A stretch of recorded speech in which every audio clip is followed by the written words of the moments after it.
area neighbors, and they meet every summer in interleague play. Last weekend, the A's took 2 out of 3 at AT&T Park in San Francisco. Now, they move across the bay to the Coliseum in Oakland. And tonight, Derek Rodriguez takes the ball, with the Giants looking to start the second half with a win over the A's. Game 1 next.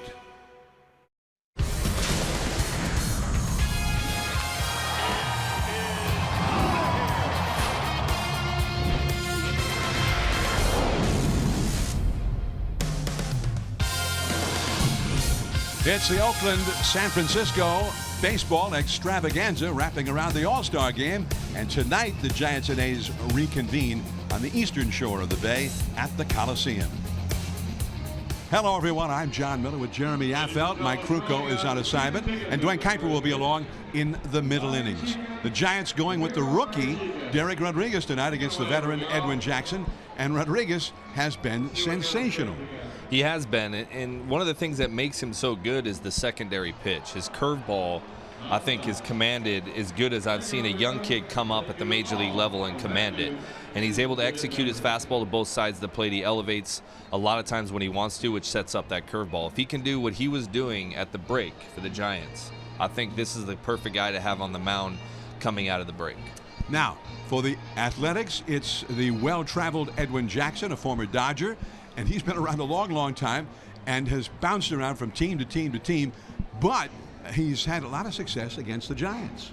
He has. He's had a lot of success more in AT&T than he has outside of AT&T. So for whatever reason, he doesn't seem to pitch as well against the Giants when he's in his own home park. But he does have that new pitch we were talking about earlier, featuring a new cutter, which can mess any hitting scouting report up when you start throwing cutters at players. So if he executes that way tonight, it could be a close game like it was the other night, and hopefully it gets out of hand. All right, so best to have the lead going to the late innings. This Oakland bullpen with a lead late, you don't want to go there. We're going to come back on the eastern side of the bay. The Giants and the Athletics lineups and first pitch when we return.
the Bay Bridge from the East Bay. We're in Oakland as the Athletics take the field. So we're just a few moments away from getting started. The Giants lineup now is brought to you by Southwest Airlines. Low fares with nothing to hide. That's transparency. Stephen Duggar leads off center field. Alan Hansen at second base. Andrew McCutchen in right field. He's had a lot of success against Edwin Jackson, who's pitching for Oakland tonight. Brandon Crawford back for the All-Star game hitting cleanup. Buster Posey is the catcher hitting fifth. Pablo Sandoval at first base. Brandon Belt is not in the lineup on paternity leave. He and his wife Haley awaiting the birth of their child, which is expected to happen sometime today. Pablo Sandoval first base. Ryder Jones up from the minor leagues hitting .299 at Sacramento.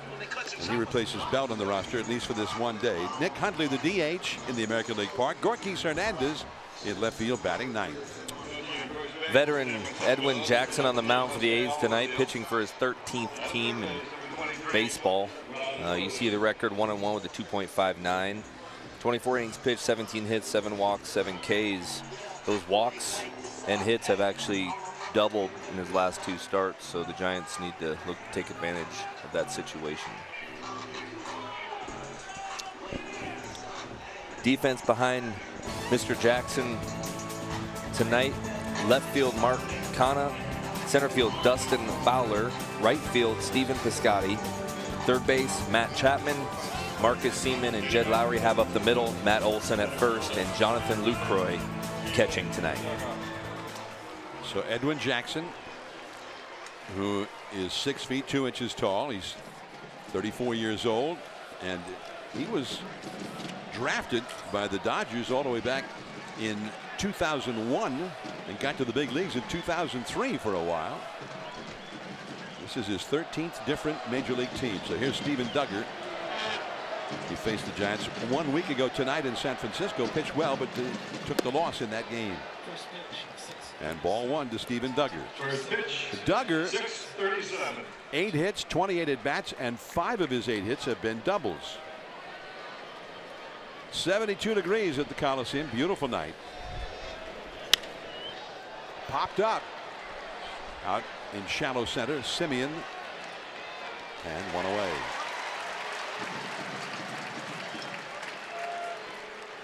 So Duggar pops out to the shortstop, and Alan Hansen will come up. Batting in the second position, second baseman, number 19, Alan Hansen. Hansen, in his first year as a Giant, he's hitting .283, and he's hit with some power. 6 homers, 13 doubles, 2 triples in only 159 official at bats. But he's done most of that damage batting left-handed. Just 2 doubles batting right-handed. And he's got a .313 average from the left side as he takes strike 1 call. He's been quite a breath of fresh air for Bochy. With Panic being out, it's nice to have a guy that can come in and play like he's played. Changed up on him there, and he got him to chase. 0-2. Bruce Bochy with Bumgarner behind his left shoulder and Samardzija behind the right shoulder. Another changeup. 1 ball and 2 strikes. The umpiring alignment: Pat Hoberg behind the plate, Brian Knight at first base, the crew chief, the longtime veteran Jerry Davis at second base, and Ryan Adderton at third base. High and tight. I think that's that cutter, 90 miles an hour.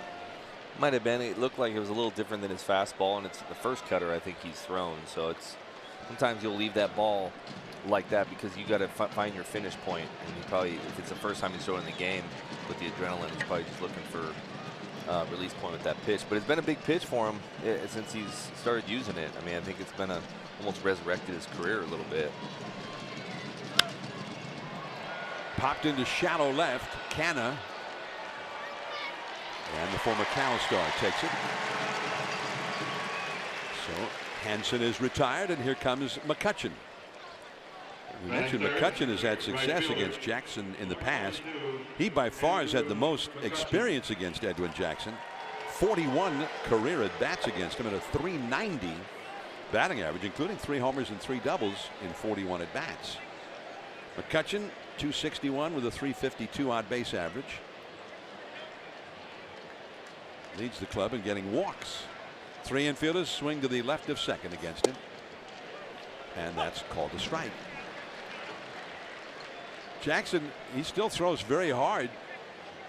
And last week, his fastball was regularly clocked around 96 miles an hour. You see McCutcheon's career numbers against Edwin Jackson.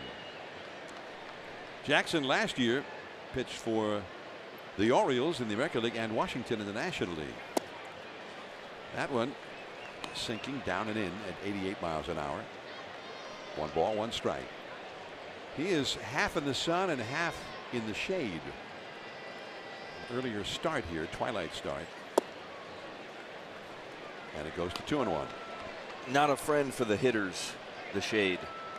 Usually they have a hard time seeing spin and, you know, location. Kind of, they lose ball location on the way to home plate. So you're going to see these hitters struggle a little bit in the shade early on until that sun goes down. Well, that one had some cut to it, right on the outside corner at the knees. Late arriving crowd, as you see how Oakland's set defensively. Only 1 infielder on the right side, that's Olsen. But it's a huge crowd is coming. The Bay Area, the traffic today was a monumental nightmare. And he just got a piece of that one. Edwin Jackson, a road well traveled, 14 teams, 13 different teams in 16 seasons. The Dodgers, Tampa Bay, the Tigers, and on down the list. Now with the Athletics, Cubs, Atlanta, Miami, San Diego, Washington, St. Louis, the White Sox. That's a lot of jerseys on the wall. I think the one he pitched a no-hitter for was Arizona. Was Arizona, yeah. And back to the screen, he had to protect. So you think he's maybe has a room where he's got a jersey for each one of his teams? Yeah. Randy Crawford is on deck. Hey, there's a lot of wall space being taken up by all those jerseys. Sure, his man cave is full. It needs to be a bigger. Yeah, we need to add a room. Strike 3 called. The cutter up a little bit. And that is the inning. 3 up, 3 down. Now Derek Rodriguez heads to the mound.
Rodriguez. And the Oakland lineup: Marcus Simeon, shortstop; Stephen Piscotty, right field; Jed Lowry at second base; Chris Davis, the DH, and so he's back in there, the big home run slugger. Matt Olson at first, another slugger; Matt Chapman at third; Mark Canha left field; Dustin Fowler in center; and Jonathan Lucroy, the veteran catcher, hits ninth. Pitcher tonight for the Giants, Derek Rodriguez. The call up from AAA. He's done very, very well in his 9 games, 7 starts, 4.1, 2.89 ERA. High strikeouts due to the fact that he can command his secondary pitches. Both his changeup and his curveball are swing and miss pitches, and he's been getting a lot of outs on those. Marcus Semien out of Cal, and he fouls this one back into the second deck. 0-2 the count. Semien, who had been with the White Sox, then acquired in a trade by Oakland, and he is hitting .254 with 7 home runs. And he struck him out. The high hard one, 94 miles an hour. Get a little reach back on that one. Defense tonight behind Rodriguez. From left to right, we have Gorkys Hernandez, Steven Duggar, Andrew McCutcheon. Third to first, Ryder Jones, Brandon Crawford, and Alan Hansen up the middle. Pablo Sandoval playing first, and Buster Posey catching tonight. So here is Stephen Piscotty now, Bay Area product out of Amador Valley High School, then Stanford. Crawford went a long way. The hurried throw and a bounce, and Pablo handles it for the out. Great play. It was close. Brian Knight, the first base umpire, made the call. Crawford was playing him to pull, and the ball would not hit that hard, so he had time. He went a long, long way to get it. He did, but it's running that way and then throwing off foot to get him when he's got some speed. I mean, it just shows you that the athleticism of Crawford. See, he comes off that foot right there. Man, he just has enough on it. He's just a very talented shortstop. Reason why he was the starting shortstop for the All-Star team. But what an awesome guy to have behind you when you're getting ground balls. Indeed. So here's Jed Lowry, also coming back from the All-Star game, and that fastball is in for a called strike. Lowry is hitting .285, 16 homers, 25 doubles, 62 batted in, and that's just off the outside with a changeup. 1 ball, 1 strike. Big crowd expected here at the Coliseum, but they're late arriving because the traffic outside is just a nightmare. There's a if I sound like I've got some personal knowledge, yes. It took me 2 hours and 15 minutes to get here from over on the coast side. Yeah, I actually flew from Spokane, Washington here quicker than that, by the way. Next time when the Giants play in Oakland, I'll start in Spokane. Yeah, just fly down. Learned my lesson. 2-2 the count now to Lowry. 2 down, nobody on. Lowry is a switch hitter, batting left-handed. And he's been equally good from both sides of the plate. That one is hit well. Gorky's going back. He's there now. 3 up, 3 down with a little help from Brandon Crawford, who went way up the middle to get this ground ball by Piscotty, and then the hurried throw, and Pablo took it from there.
Late afternoon, early evening, sun still shining here in the Bay Area, and it's the All-Bay Area interleague matchup, the Giants and the Athletics.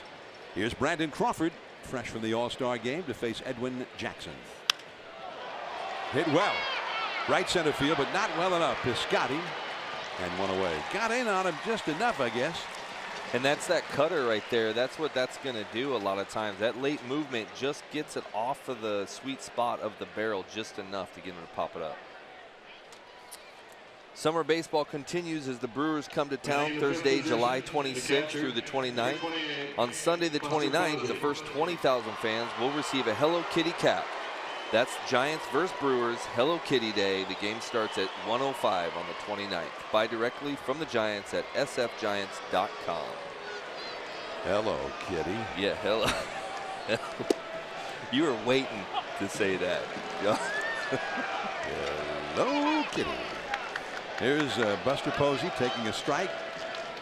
Buster's first game back. He had the cortisone shot on that right hip on Monday.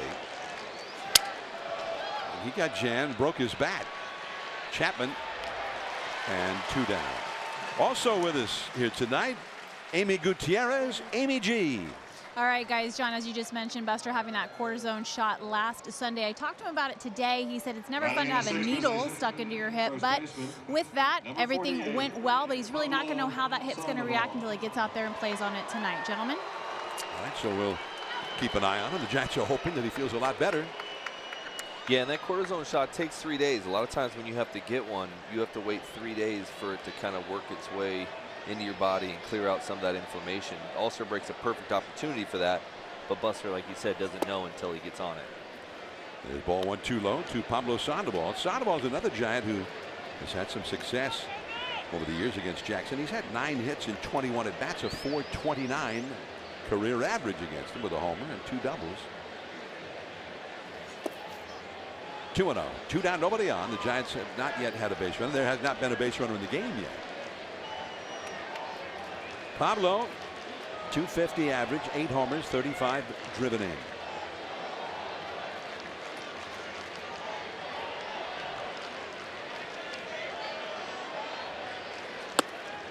(3-0). Ryder Jones, the rookie, is on deck. Well, he knows that Pablo's had success against him. He may figure, hey, I'm happy to face the rookie. But we'll see. 3-0 the count to Pablo.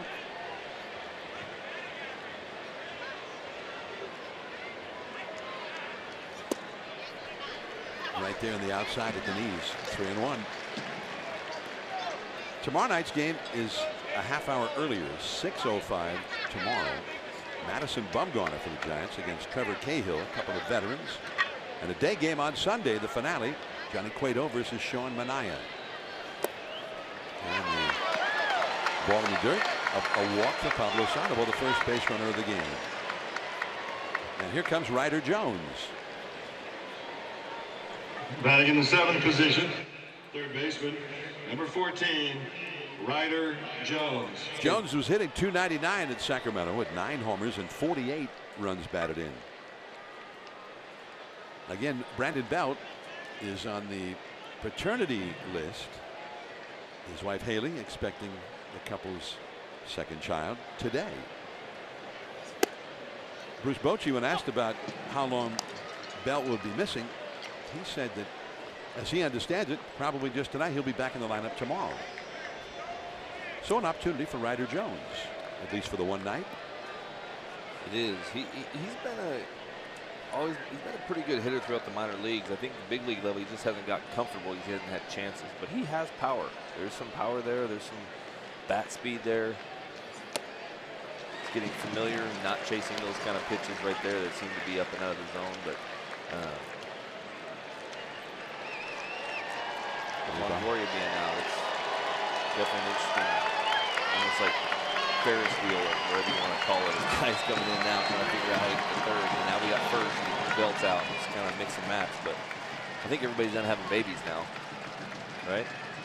Crawford, they had one, and he lays off this one. Chased the one, took that one at 95 miles an hour. Oakland in the overshift. Nobody at third base.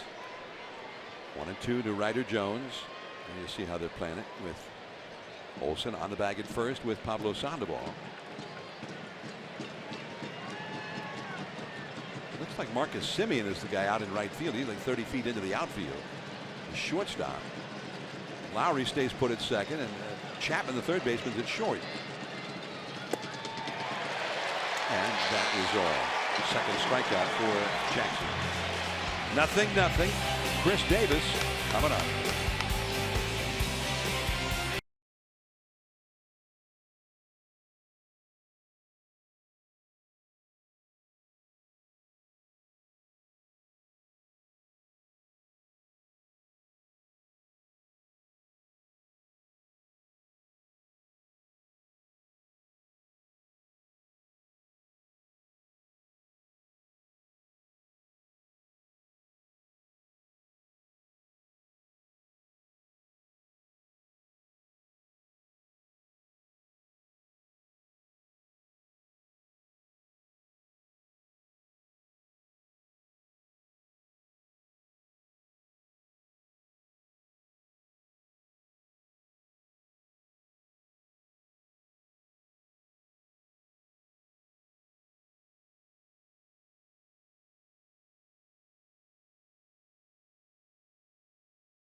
Fresh. Fresh means just chopped vegetables, cheese grated daily, and scratch made dough. Fresh means serving it hot from your own oven. Papa Murphy's, love at 425 degrees.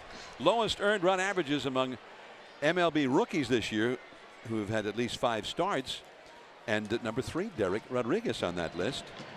Ryan Stanek of the Rays, number 1. Freddie Peralta of the Brewers, number 2. And Shohei Ohtani, he's a Major League Baseball rookie, is right behind him. Chris Davis shoots one into the gap in left center, first pitch. And he will have a double. First hit for the Athletics, first hit of the game. Kind of ambushed him right there. He knows he's throwing strikes. He threw strikes the first inning.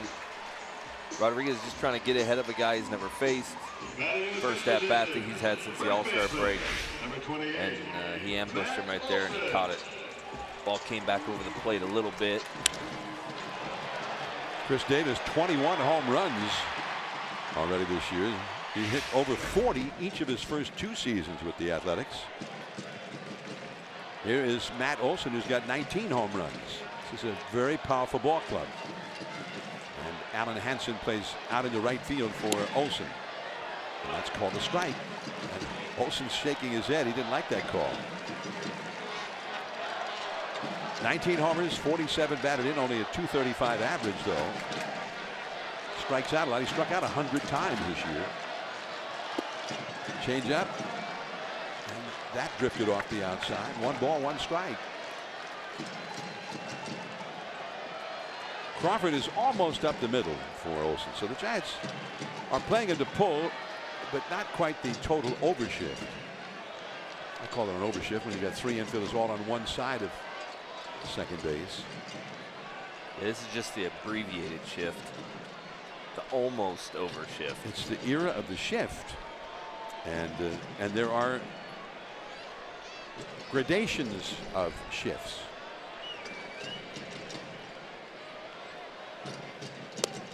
And the curveball down and in, 2-1 the count. What did you call it again? The abbreviated shift. The abbreviated. Yeah. That was good. Yeah. I'm trying to make up bunch stuff because I never really understood the shift anyway. They did it so much when I pitched. I'm like, I can't even hit the spot I'm trying to throw to. So why are you going to shift thinking I am? Just put the guys out there where they should be, just in case it covers the whole plate. Big rip at that one, back out of play. 2-2. Staying off speed there with this very powerful left-handed hitter. He got hot in the last couple of months of last season, and his hot streaks would go on for weeks at a time. He played, I don't know, 52, 53, 54 games and had 27 home runs. It was extraordinary. He definitely has power. Big guy. Back is Duggar. Davis tags at second. And he will make it to third. So a productive out there for Olson. Now our Great American Play brought to you by California Great America. His last game was against the Cubs a week ago Wednesday. The extra inning game. He came on, pitched the 11th, 12th, and 13th innings. Shut out, no hits. He was outstanding. And he got the win. The Giants won it in walk-off fashion in the 13th inning. The Great Play is brought to you by California Great America, the revolutionary new Railblazer. Now open at California's Great America. Visit CaliforniaGreatAmerica.com. That's CAGreatAmerica.com. Tell you, it shows you the mental focus and the mental toughness that he has. I don't know if it's been him raised up in the game with his dad or just his dad talking a lot about how baseball is, but to see him come in out of a bullpen, not starting. He hit him. Matt Chapman gets hit by the pitch. And be able to come into the game late like that against a pretty good team like the Cubs and just hold your own out there and get your team a win, and then him having to start the next time. Now he's starting, not relieving. It just shows you that he feels pretty comfortable whenever he's asked to pitch, and that's good for the front office, for the scouts, for everybody to know that he has the ability to do that. And he pitches in, so he's going to hit guys from time to time. He hits Chapman, and here is Mark Canha. Oakland came from behind to win the second game of that series last weekend, and it was Canha who hit the 2-run homer in the 7th that took them from a 1-run deficit into the lead, and that was the winning hit. He takes ball one. Canha is having a strong year, 261 average only, but 12 home runs and only 245 official at bats. So every 20 at bats, he's launching a home run.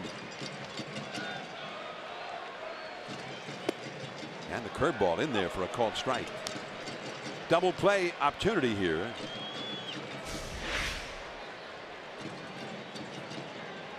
That's that curveball that he throws so well. I mean, he's able to execute that ahead in the count, behind in the count, anytime to get back even to the count. And he's going to need to throw that a lot more tonight, I think, as the game goes on. Well, he throws it again. Strike two call. That was a nice tight one.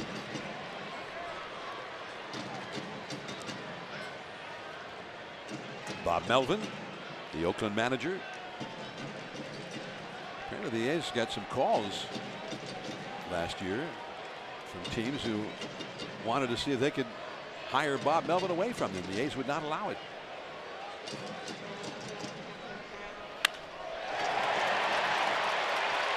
And caught after a long run by Gorky Hernandez, but he tried to sneak a fastball by him, and Canha just hit a shot. Nice catch by Gorkys, but Oakland is ahead 1-0.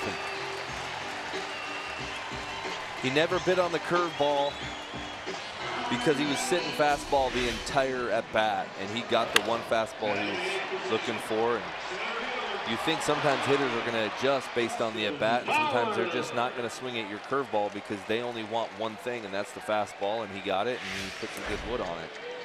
Thankfully, we got an out out of it, or the Giants got an out of that deal. So here's Dustin Fowler, the rookie center fielder. 2 down. Chapman was most of the way to second on that line drive, and he had to go back to first. So he's still there. Fowler hitting .235 with 6 home runs. There's Chapman. Canha, he saw what, a couple of slow curves, 76, 75. Then he got a good fastball, and he ripped it.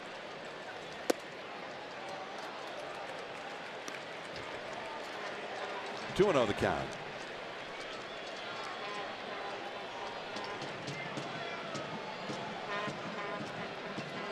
The Athletics have jumped ahead here in the second inning. A leadoff double by Chris Davis, and they were able to get him home. Olson got him over to third with a fly ball, and then the sacrifice fly by Canna. 2-1 now. This is a red hot team. The Athletics going back a little over a month. They've gone 21-6. And the hottest team in either league in that time frame. They were 2 games under 500. I keep asking, well, what was happening when they were 2 games under 500? What changed? Because they're way better right now. And they've been beating good teams on the road, coming from behind late in games. Yeah, their run production's up there. I think they're averaging like 5.4 runs per game or something. Yeah, during the 21-6 stretch. That's ripped into right field.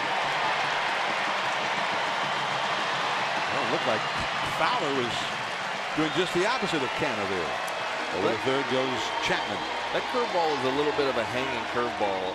It's not like he hit a good curveball, and he could have been even still seeing fastball, but he's looking for a potential curveball. You know, you put it in the back of the guy's head, and you just kind of hung that up there, and it pops up out of your hand. And when it pops up out of your hand, like what a hanging curveball does, the hitter automatically reads that as, this is a curveball, it hung up there, I can pull my hands in, and I got time to make a last-minute swing, and that's what he did.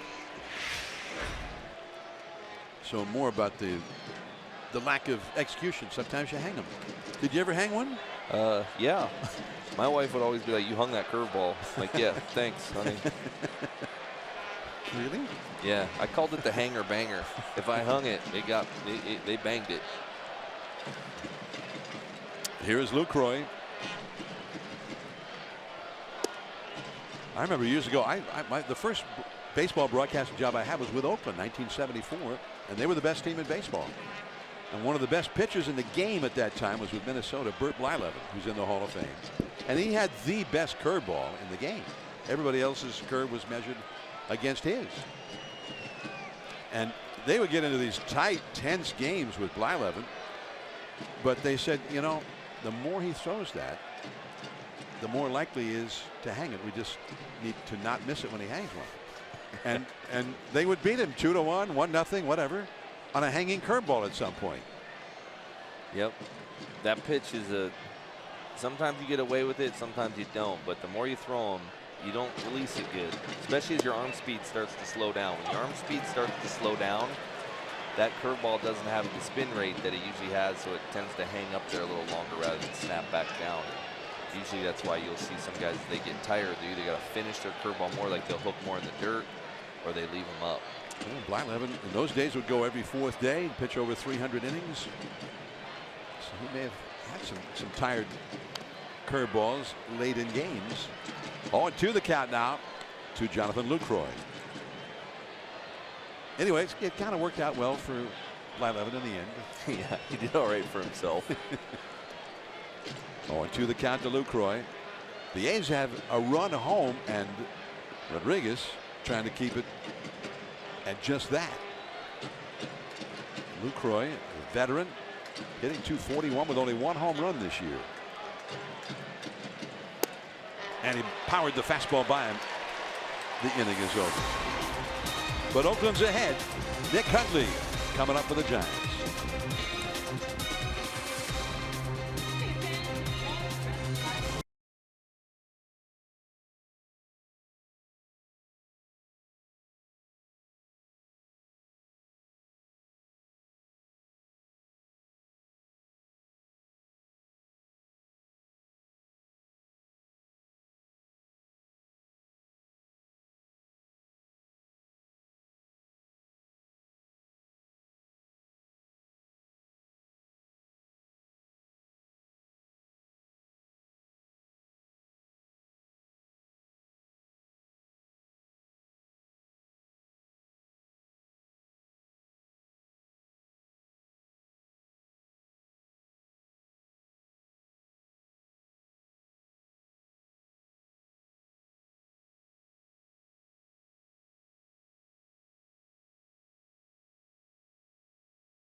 Audi. Visit a Bay Area Audi today and get behind the wheel of the Audi model you've always wanted. This was back in 2010. Don Mattingly was the interim manager when Joe Torre, the Dodger manager at the time, was ejected. And Mattingly had gone to the mound, and then he left the mound and came back again. Bruce Bochy came out and said, wait a minute, that's 2 visits. And the umpires agreed. So they had to go to the bullpen, and it did not work out well for the Dodgers.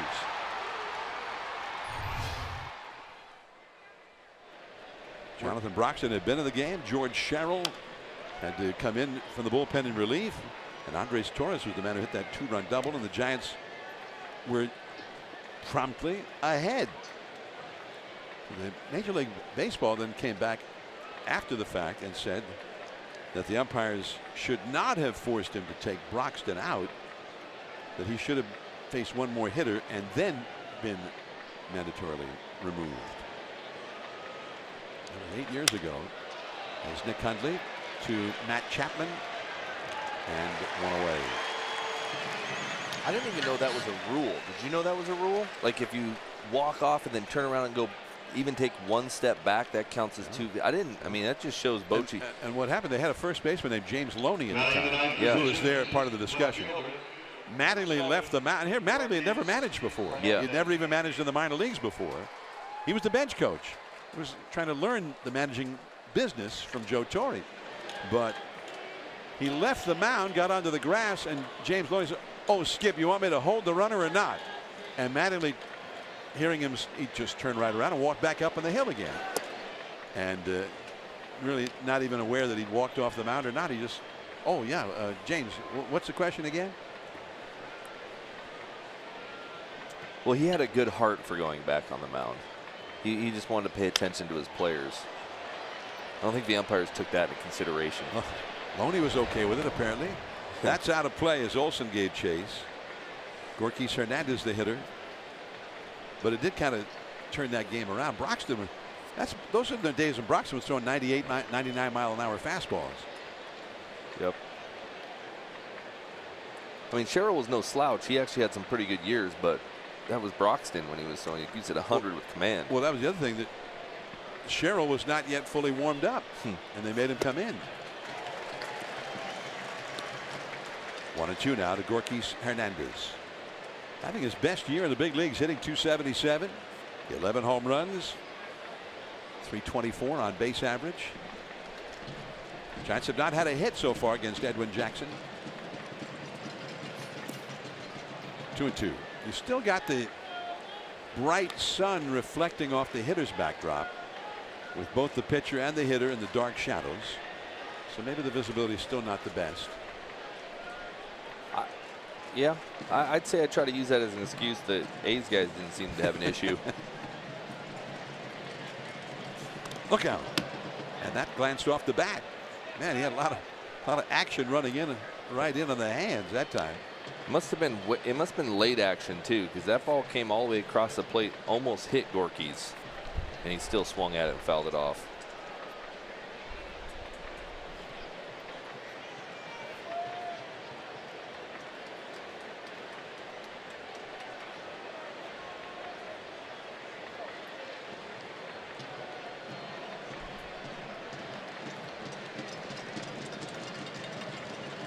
To the count, 1 out, nobody on. And a check swing, and that's a roller. Right to Olson, right at the bag. 2 down. Say fans need help with a consumer problem? Contact NBC Bay Area Responds or Telemundo 48 Responde. They have recovered more than $1.5 million for Bay Area consumers. Call 1-888-996-TIPS. or visit NBCBayArea.com/responds. Whether in English or Spanish, they respond to every call, every email. NBC Bay Area, we investigate. One of the NBC Bay Area anchors today in the Bay, I think they said 11 o'clock at night in NBC Bay Area, Marcus Washington sang the national anthem here tonight. He did, yep. It was good. So, who knew? Didn't just give you the news.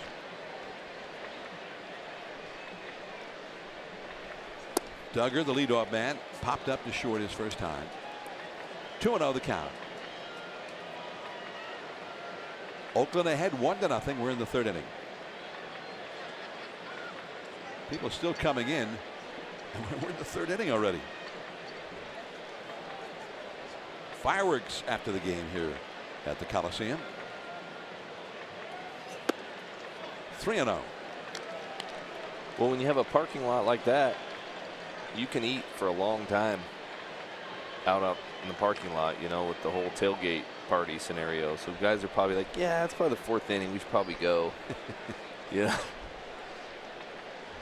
But the hot dogs and the beer are probably a lot cheaper out there on the tailgate scenario than they are in here. So they probably stayed out there a little longer. Well, based on my personal experience,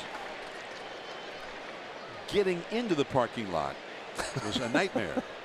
You are still on that, John. Especially today. I have a 2 feeling hours. There's a lot of people still just trying to get into the parking lot. Well, he went after that high one that might have been ball 4. 3-2 the count. He fouled it. Maybe the BART train was the way to go tonight. Yeah. They have a stop right outside behind center field here at the Coliseum. 3-2 the count to Steven Duggar. Alan Hansen is on deck.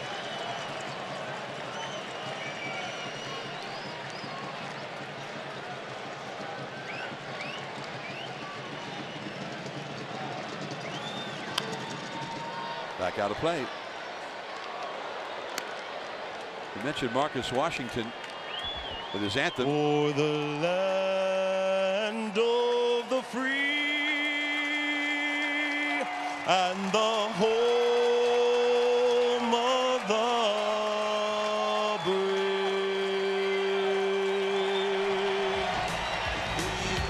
And a big ovation then for Marcus. Yeah, that was good. You don't have to tell him to keep his day job. You know, it was actually good. You know, NBC Bay Area anchorman. Well, he was down in the count, but Jackson comes back to strike out Duggar. Giants still looking for their first hit.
In this battle of the Bay as the team's now playing for this, the trophy aptly called the Bridge. The winner of the regular season series between the A's and the Giants will be the owners of this beautiful trophy. It's made from salvage steel from the original Bay Bridge. Now, what happens, gentlemen, if the teams split? It is a 6-game regular season series.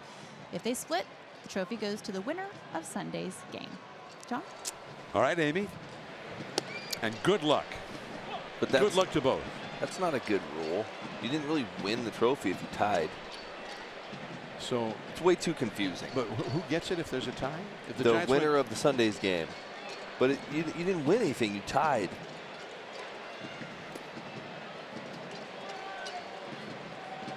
Well, this is NBC Bay Area and the Giants Television Network. Those rules were thought up by NBC Sports Bay Area. Right. We wouldn't have done that. No, you're right. Derek Rodriguez on the mound, the leadoff man. Simeon pops it up. Hansen out, and he's run off the ball by McCutchen. And Simeon is 0 for 2. He struck out his first time. It's a beautiful trophy, though. So if they created that trophy, they did a great job. Great job. Yeah, phenomenal. Now batting right fielder, number 25. Create the trophy, make the rules. Here is Piscotty. By the way, tomorrow's game, the 6:05 start, and the Sunday game at 1:05 start, both will be televised on NBC Sports Bay Area with Dwayne Kuiper and Jeremy Afell. 1 ball and no strikes to Piscotty. He was thrown out in a sensational play by Brandon Crawford his first time.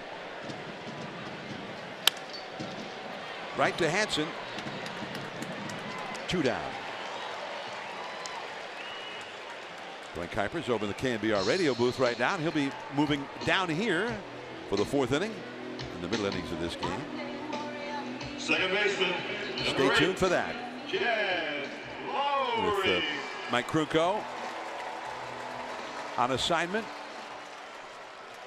Also, Dave Fleming is on assignment.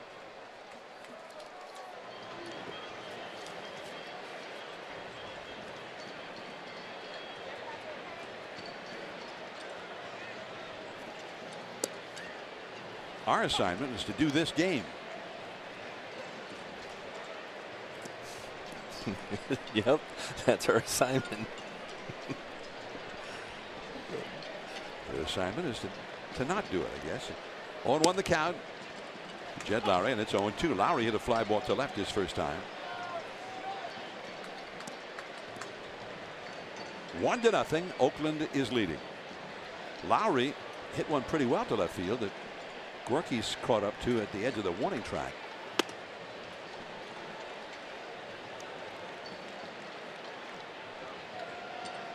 Gorky's has been a couple of nice plays out there, including a ball hit by Mark Canna that knocked in the 1 run of the game. Change up in the dirt. It's nice to see 3 center fielders out in the outfield. As a pitcher, you have a little bit more confidence to pound the strike zone when you've got up the middle guys that you do, and you've got 3 guys in the outfield that can all run pretty much any ball down. If they can't catch it, you just tip your hat to the hitter. Easing over Duggar, and it's a 3-up, 3-down inning. Dwayne Kuiper will be along for the 4th inning with Hansen, McCutchen, and Crawford coming up.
Like nowhere else in the world.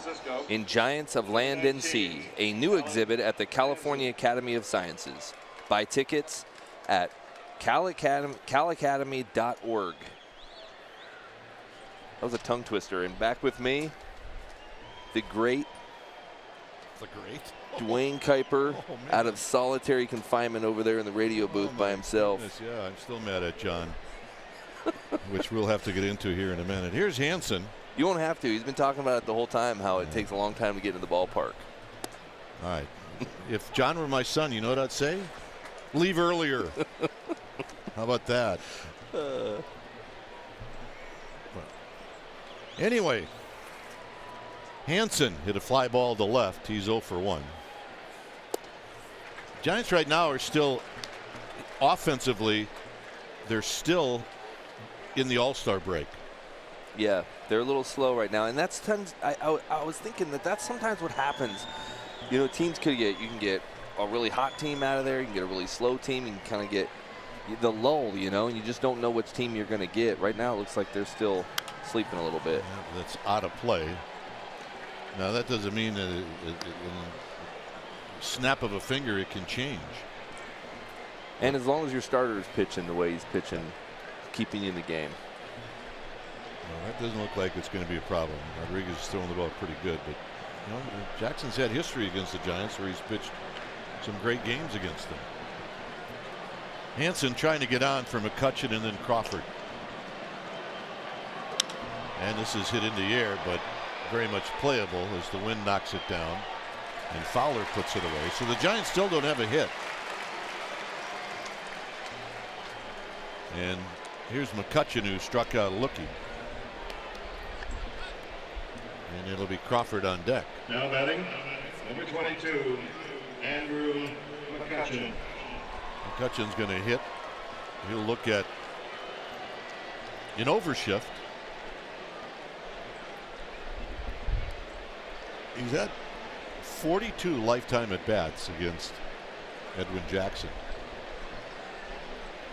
And here he takes a strike on the outside corner. It's interesting, the overshift on him. I feel like he has such good bat control. You'd think that if he'd hit that hole, because he can do a real good job of just kind of placing balls and hitting balls where they're at. I don't. Look, the Giants only played Pirates 6 times a year for all the years he was with Pittsburgh. I just don't remember him being a flat-out pull hitter. No.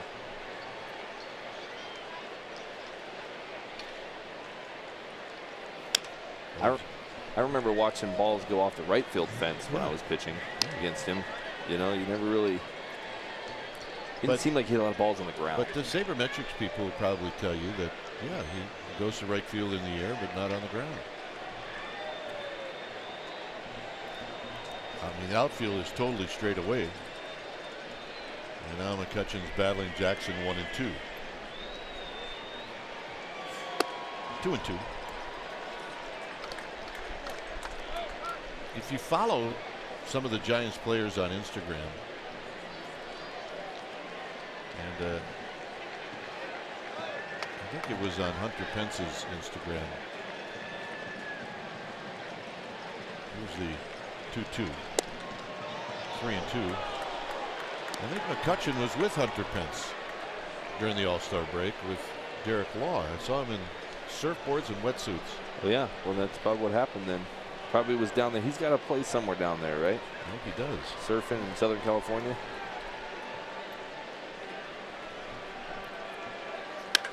High drive, left center field. Hit very well. It is off the top of the wall. McCutchen streaking into second with a double.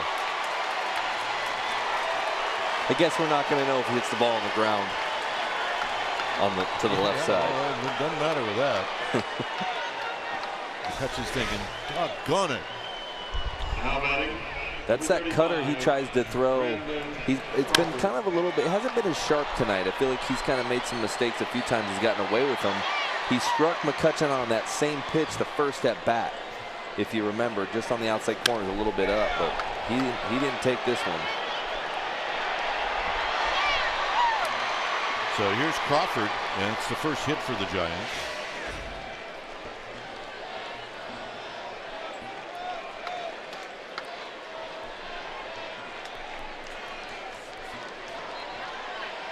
Crawford hit a fly ball to right field. Here he shoots it on the ground sharply to Olson, and Olson goes to the bag.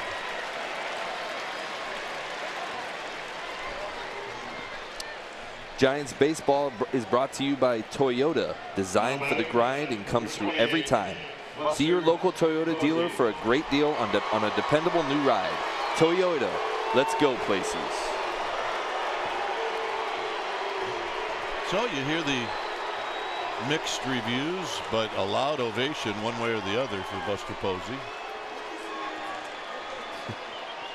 He rolled out to third in the second.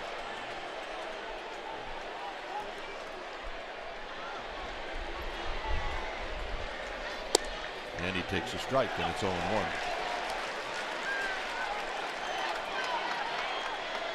I'm sure no one needed 4 days off more than this guy. Oh, man. Sometimes after that cortisone shot, you're a little hesitant because you don't really know. You don't want to put too much, but you got to just go after a ball like you normally do and just hope it works. Like that. Into left center field, and this game is tied.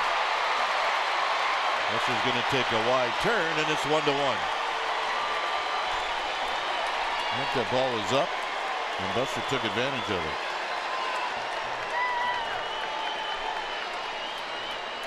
It was definitely up. It looked like he was a little bit out in front, but he's so good at keeping his hands back. Change up. No, it wasn't up. Down, yeah. Oh, wow. But you know what? This pitch here, I don't think it was a cutter. I think it was a changeup that kind of fell off. But he has just such a good ability to keep his hands back. So if he's out in front, he can still pull his hands in and power it up. And that's what they're going to need to see from him, I think. Absolutely. Here's Sandoval.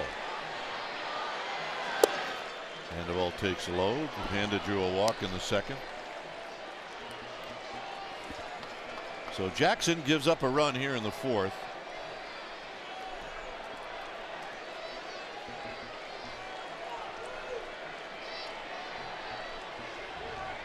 This will be pitch number 56. And Sandoval takes one on the inside corner for a strike. The first game of a 3-game series is always, they're all important. I get that. But if you're going to take a series, if you can win the first one, that's why it was so disappointing last weekend. Well, the Giants won the first game. So you win one more, you take the series. Yeah, that first game is always your, I think, most important one. All back. Like you said, you can come back and win 2 of the next 3, but you're putting a lot more pressure on yourself to win 2 in a row. So to be able to win that first one and give yourself a 50-50 shot for the rest of the series, I think there's a lot of managers that would take that. Absolutely.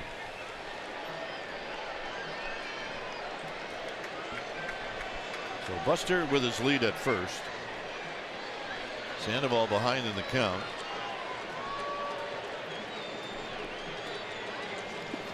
And a one-hopper. Nice play by Lucroy. Sandoval's got some ownage on Jackson. He's now 9 for 22. With a couple of doubles and a home run. The good news is Longoria is in Sacramento playing tonight. Panic took batting practice and took some ground balls, I guess, today.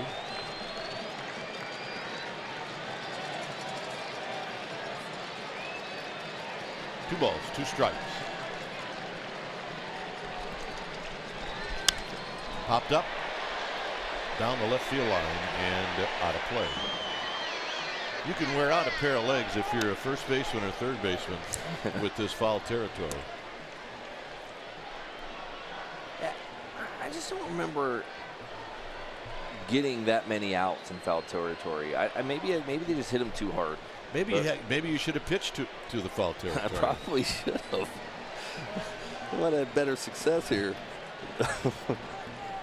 It's 2-2 to Sandoval.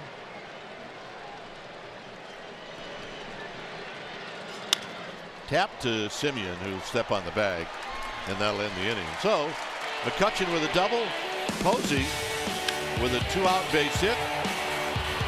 department the Giants need to get better at is that 2-out hit. They got one right there. And it's 1-1.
Time for great clips, great hair of the game with Clip Notes. You get your same great haircut every time, anywhere. Great clips. It's going to be great.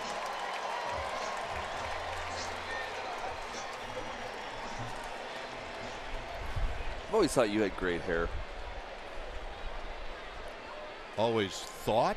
Yeah. Like in past tense? No. It continues to be a present tense. Good. All right. Well, I appreciate that. I keep thinking you have great hair. Here's Davis, who takes a call strike. For a second there, I thought, did all of a sudden I go bald? I know there's a little spot in the back that keeps getting a little thinner. Here's the pitch to Davis, and it's wide. 1 ball and 1 strike. In some ways, hairstyles stay the same, and other times it looks like they've gone away. The A's had a player here who went on to be a great pitching coach and probably should go into the Hall of Fame as a pitching coach, Dave Duncan. When he was a player, he had hair as long as Derek Rodriguez's. And of course, that was in the so-called hippie days. Yeah, right? 70s. Davis with a healthy rip and a foul out of play. And all that stuff. Dennis Eckersley, all those guys had that. And, it was when they invented the hair dryer, you could pull it off. Olsen and then Chapman. This is the beef. And this is hit to left, but Gorkis Hernandez is there and he makes the catch. Well, next homestand, the Brewers are in town. And Saturday the 28th is the annual Giants Wall of Fame ceremony. You can join the Giants in honoring the 28 inductees. It'll be Matt Cain, Ryan Vogelsong, Brian Wilson. It's a free event. Ceremony starts at 2 p.m. on King Street between 2nd and 3rd. I have a feeling that my partner could tell a great story about each and every one of those guys. I'm not going to ask you to do it, but I bet you could. Oh, and I get to. They're actually having me talk in that ceremony. Cannot wait. I think you got to just go right to the edge on a couple of those stories. See? And the pitch is high to Olsen, who hit a fly ball to center field. He hit it well enough for Davis to tag up from second and go to third. I owe Kane one. I told him yesterday, I texted him, I said, hey, I'm going to do the game tomorrow. Better watch. He said, I will, but I'll probably mute it. Well, I'm not shocked by that. I'm not sure you could pick 3 more different personalities than those 2 guys. No. Nope. The one obviously is out there on his own. Yeah. But Vogie and Kane, a lot of similarities. Some. Vogie was just a little bit more bitter when he pitched. Kane just kind of was pretty stoic. Vogie pitched with a big chip on his shoulder. Yeah.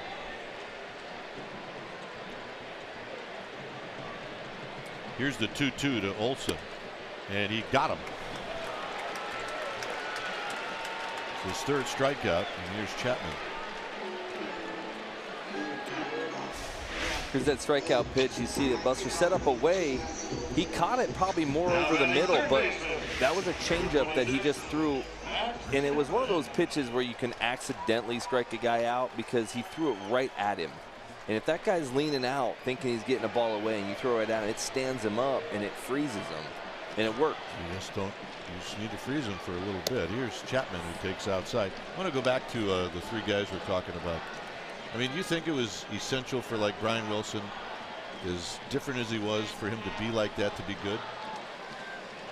I think that for him, he was such a mental guy, and he was like, if I could do anything mentally to distract the hitter, so whatever I need to do, tight pants, low cut shirt with my tattooed beard, long hair, if I can keep them distracted and thinking more about my quirkiness, I'm going to have an advantage. And I think it just helped him not get so probably overwhelmed with any of the stress of closing. You see a lot of closers are a little bit quirky, but I think it just was his personality. Super smart, super intelligent, and I think it just helped him stay loose.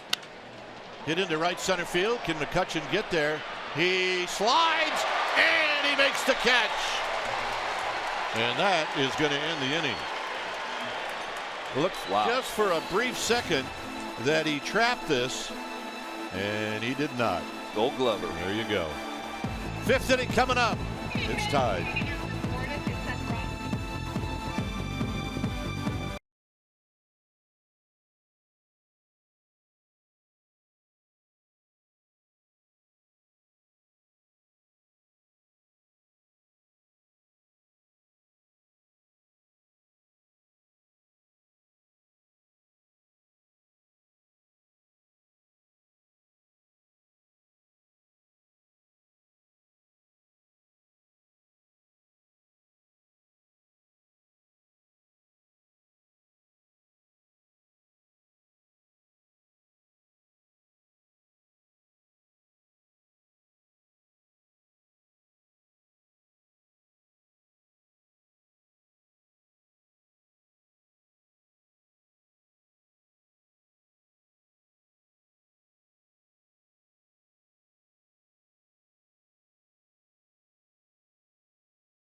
You see the line score, they're the same. A run on 2 hits and no errors, and Ryder Jones is going to hit first for the Giants.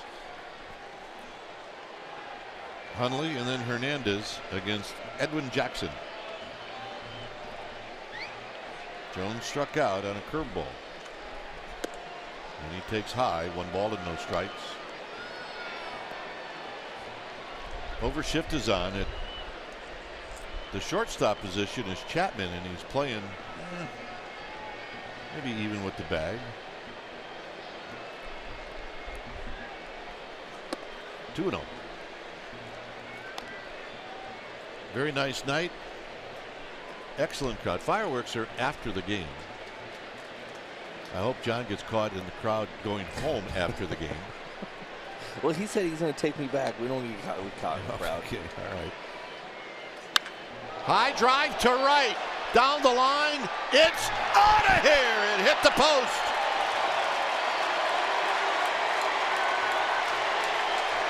And the Giants take the lead. We were just talking about that earlier. On his first time up, he has power. He has tremendous power. He's got quick bat speed. And he just showed you right there, because that ball was not on its way down when it hit the foul pole. It was still going. That ball was going to end up going a long way. Well, all the trials and tribulations from last year, this has got to feel pretty good. Oh, yeah. I mean, look at this ball in the air. It's just starting to come down as it hits the foul pole. That thing gets into the second deck if it doesn't hit the foul pole. Here's Hundley, and Hundley takes a healthy rip.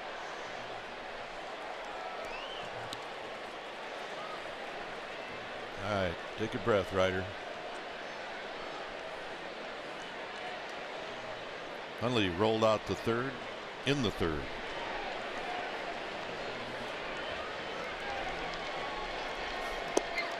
It's a one hopper.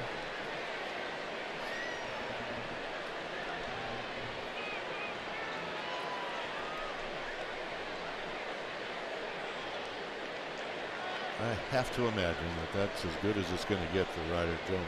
Yeah. At least for today. Hundley over top of that one. It's 1-2.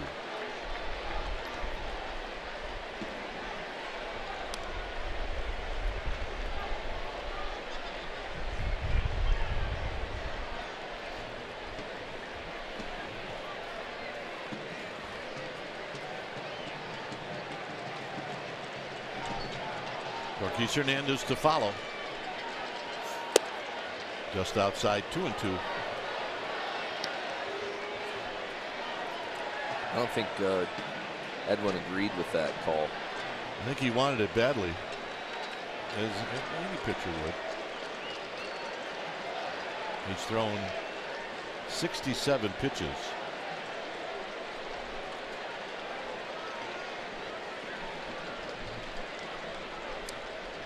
What was Hundley asking the umpire there, you think? He's kind of pointing out there, but he couldn't really. That's a good question. Here's the 2-2. Got him swinging. Brew of the Week is brought to you by Hop Valley. Hop Valley Brewing. Authentically different, predictably awesome. Enjoy the smooth, juicy flavor of Bubble Stash IPA or the velvety smooth balance of a Divine Shine Hybrid Ale. Available at Hop Valley's Hot Box on club level at AT&T Park. So here's Gorkis Hernandez.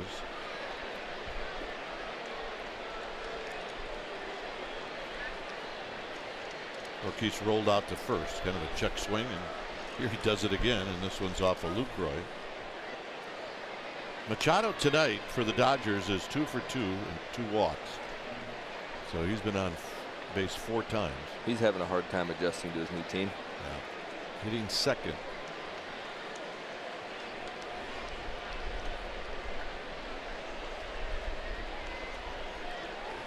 Duggar to follow. And a bluff of a bunt, and it's low. You almost have to take the attitude, if you're a Giants player or fan, that it's a lot more fun to beat him with that guy on the team. Yeah. Well, in my opinion, I mean, it might help out. I don't know, but getting more offense isn't always the key. I think you get a pretty good pitching staff. You can put whatever offense up there, and if the pitchers execute pitches, it makes it very difficult to win ball games. I definitely think you need to score runs, obviously, but if you can pitch to these guys and not and make limited mistakes. Gorkis drives one to right, hit pretty well. Piscotty says he's got it, and he does. As he tracks it down in deep right field. That's one of those outs, though, I think as a hitter, you're not that upset about, because you drove that ball exactly how you were supposed to drive that ball. I mean, he swung the bat so well this year compared to last year, where it just felt like he was out of sync and he had no power, to coming in and driving balls to the warning track in right field. He's got to be feeling pretty good about how his season's going. He'd just like to duplicate the second half. Here's Duggar, who's 0 for 2. And Duggar fouls it back. He got a 94-mile-an-hour fastball. Chapman is respecting Duggar's ability to run, but now he moves back a couple of steps.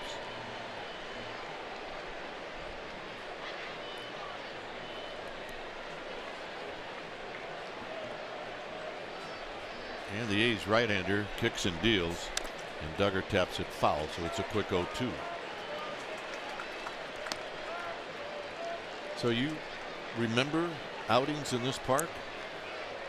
Yeah, I remember some good ones. I remember bad ones too, but I remember good ones. I was a part of that team, even though we lost when they won 20 games in a row. They were the ones that hit the homer off of Grimsley, but I pitched in the 8th inning that game, and you know what? That was the loudest stadium I've ever heard at the time. The mound was vibrating. There were toilet paper rolls being thrown from the upper deck down. I mean, every seat in the stadium. I mean, it was the loudest stadium at that time that I'd ever heard. But yeah, I remember some of these times. I remember some rough ones in here too. But well, that was the Hatterberg home run. It was, yep. 1-2 to Duggar. Got him. And that'll end the inning. Ryder Jones hits the foul pole.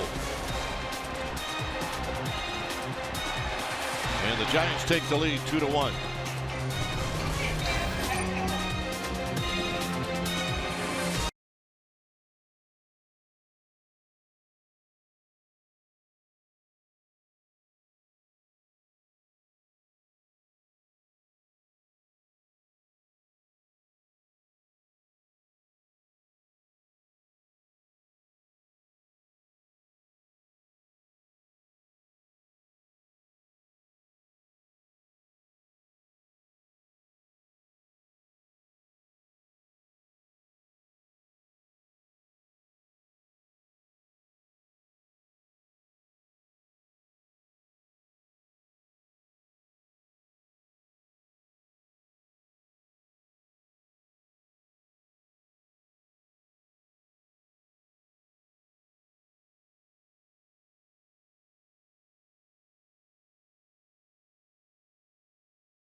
Airlines. Low fares, no hidden fees. That's transparency. Here it's a 2-1 lead as Derek Rodriguez is going to come up. He's going to try to come up with a shutdown inning as Mark Canha stands in.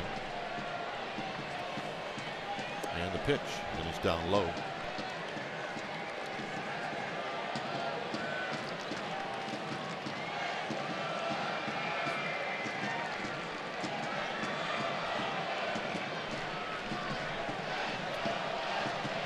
Canha with a sacrifice fly. Here he takes a strike. We got the notes on Evan Longoria, who played for Sacramento in El Paso tonight. He went 2 for 3. He had a double, a run, an RBI. And he came out in the 6th inning, so it's a good start.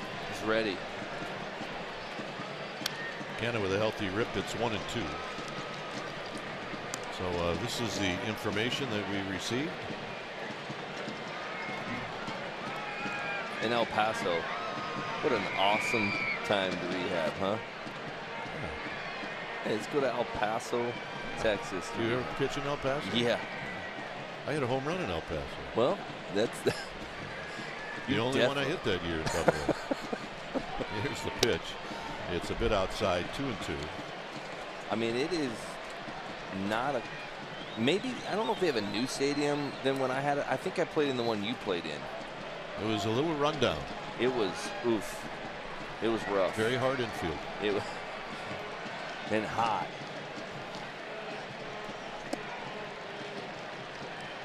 Rodriguez, who has not walked today. It's 3-2 to Cannon. And the hotel was just a perfect double-A hotel. Cockroaches, you know, it's kind of cockroach hotel, man. Yep. Been there. Here's the payoff. Got him. Good pitch. It's a good adjustment he made from the last at bat. The last at bat, it seemed like he stayed soft, and then he threw that one fastball. And that there was a good changeup. He stayed soft the whole time on him, never gave that. He gave him one heater to get back into the count, and then he went slow on him again. So I'm glad he made the adjustment there. One thing I do really like about this kid is how he makes adjustments in game and keeps composure, challenges guys. And he listens to the catcher. He does, and it's not like Buster has to work hard, though. You know, he's like, he pretty much throws it where he wants him to throw it, and it's not like Buster's over there jumping around trying to block scuds every other pitch. You know, he seems, I'm sure he's a comfortable guy to pitch or to catch. I don't want Buster to take this wrong, nor do I want his wife Kristen to take it wrong. I'm not calling him an old dog. But an older dog likes to have a young pup, right? Yeah. Well, there's his young pup out on the mound. That's it. Hey, buddy, don't make me work too hard, okay? I'm blocking too many balls. I don't mind calling him old. No, I get gray hair. It was an example of what some people who are dog owners like to do, right? If you have an older dog, you get bring another one into the fold. Yep. And that's fouled at the plate. It's 1-2. Somebody will play this back to Buster, and then I'll be in trouble. And I'll tell ahead of time. I said, I'm not saying this, Kristen. The kids, easy. Because I think Buster's got 2 dogs. Yeah, he's 2 dogs. But he's got gray hair on both sides of his head, so he's old, in my opinion. Got him.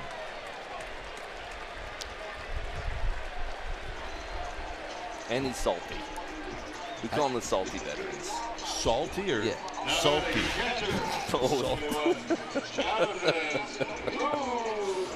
I don't think so. You've caught him at different moments than I have. He's always been great. Yeah. Here's Lucroy, who struck out in the second.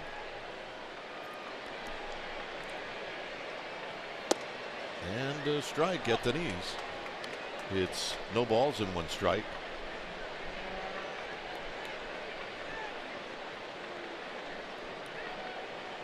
Marquis Hernandez off the line and left. And that's a breaking ball? Mm-hmm. 1 ball and 1 strike. Got inside of it a little bit, backed up. Bottom of the 5th. Same pitch, 2-1.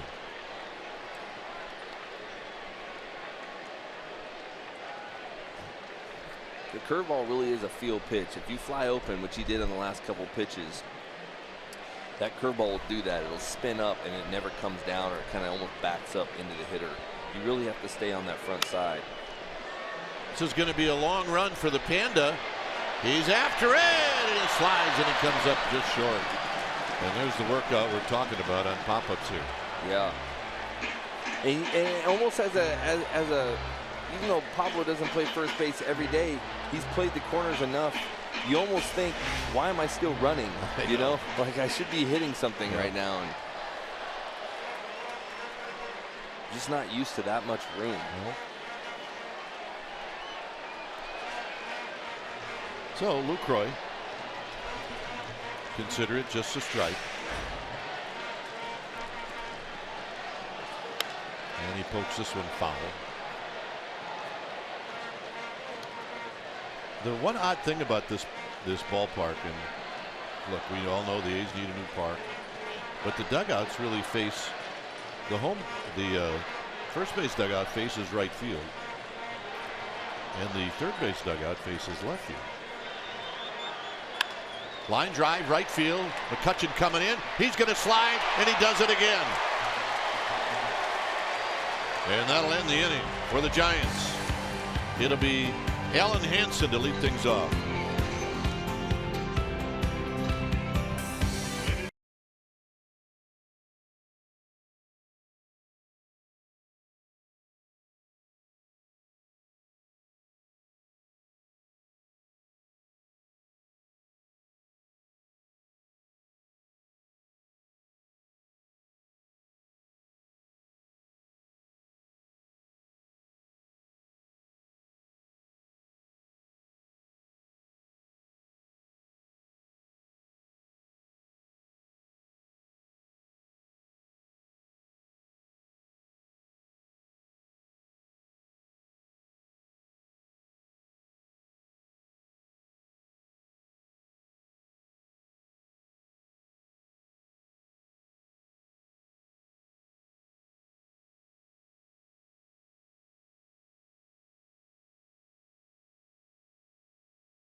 Giants. Sixth inning for San Francisco. And Alan Hansen's going to lead things off.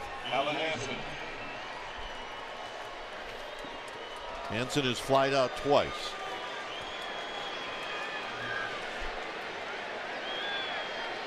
Jackson has thrown 76 pitches. He's pitched well. He's got 5 strikeouts. He's walked 1.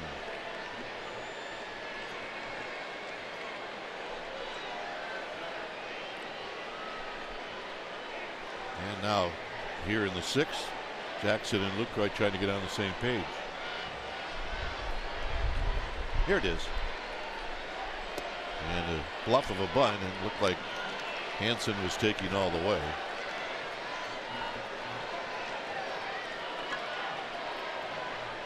McCutchen and then Brandon Crawford.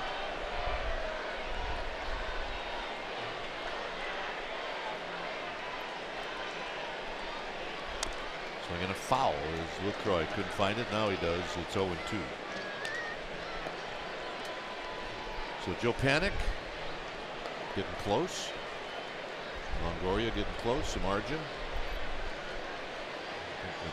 A wait and see for a little while just yet. Yeah, that PRP takes a little bit, man. You got to really let it do its healing process. Hansen strikes out on a pitch in the dirt. 6 strikeouts.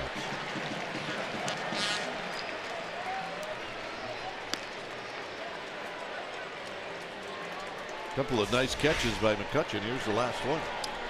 Yeah, a little pretty good low line drive, poke out to right. And it's just his athleticism. It's his ability to know he has to come in hard right away off the bat. Like if he freezes for one moment, that ball's dropping. So his ability to react and to adjust and to know when to slide. You saw Rodriguez walking off the mound with a big smile on his face. I'd be smiling too if I had a right fielder that was doing that for me. So McCutchen's 1 for 2. And he takes inside. He doubled off the left center field wall with 1 out in the 4th.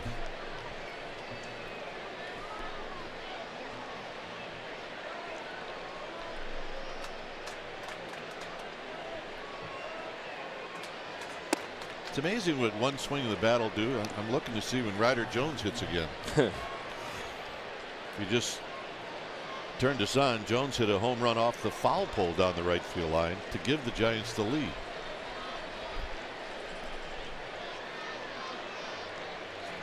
McCutchen taps it to third, deep third for Chapman.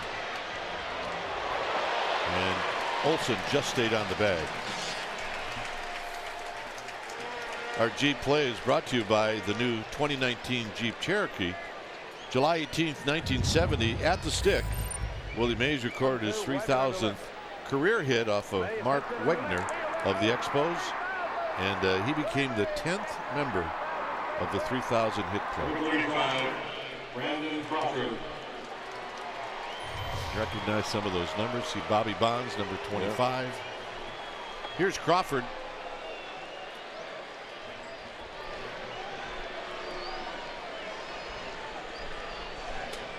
I never saw played a game at Candlestick where it was turf. But they say it was about the hardest turf that any field had. There's a pitch down low. It seemed like that was just a fad for a while, right? Like everybody in St. Louis, Cincinnati, Yep. Kansas City. And it was almost a thought process, well, man, you could probably save water, save money. You don't have to take care of it. But they found out real quick that it was really hard on the athletes' joints, man. It was, like you said, it was hard, and you just, man, the impact on the body was just not good. I want to say I heard or read a story that it was around the time O.J. Simpson signed with the 49ers, and he said, I'm not playing on that. I'm sure they're going to rip it out.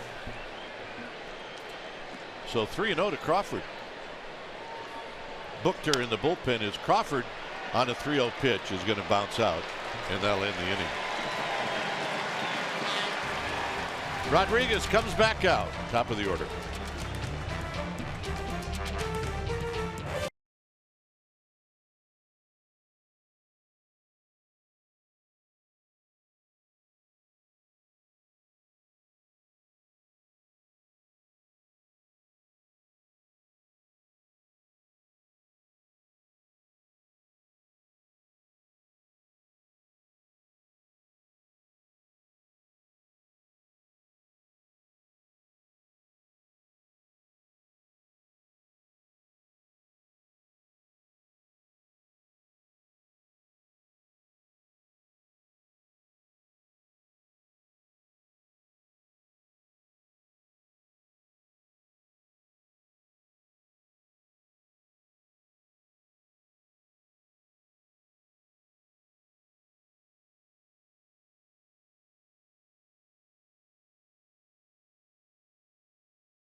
And a new member of the Giants family, Brandon and his wife Haley Belt, welcomed their second son today. They named him August Kyle Belt. They're going to call him Augie.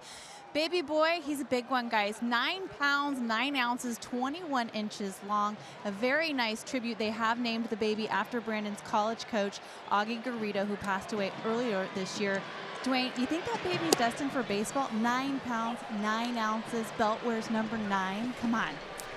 No, I got him playing linebacker for University of Texas. My goodness. Here's Simeon. Foul back. It's no balls and 2 strikes. And I have a feeling that it may be that Haley and Brandon and now the 2 boys are watching. So congratulations. Yeah, it's great. Now give that girl a rest for a while, will you, big fella? Yeah. High to Simeon. It's 1-2.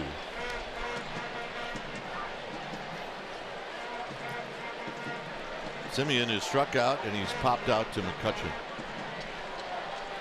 Pitch number 75. Foul back. It's really a veteran move, though, to time it so that you have that baby right after the All-Star break. Now you get 5 days. So if you think about it, it's a pretty veteran move on his part. Yeah. Yeah. We'll have to talk to him about that. Here's the 1-2 pitch. Popped up. Here's Crawford. And Crawford makes the catch. MLB.tv is now available at a lower price. For $82.99, watch every out-of-market regular season game live or on demand. Your subscription includes MLB At-Bat Premium, allowing you to watch live baseball on your favorite supported devices. Blackout and other restrictions apply. Visit MLB.tv to take advantage of this special offer. Here's Piscotty, who's bounced out twice. I think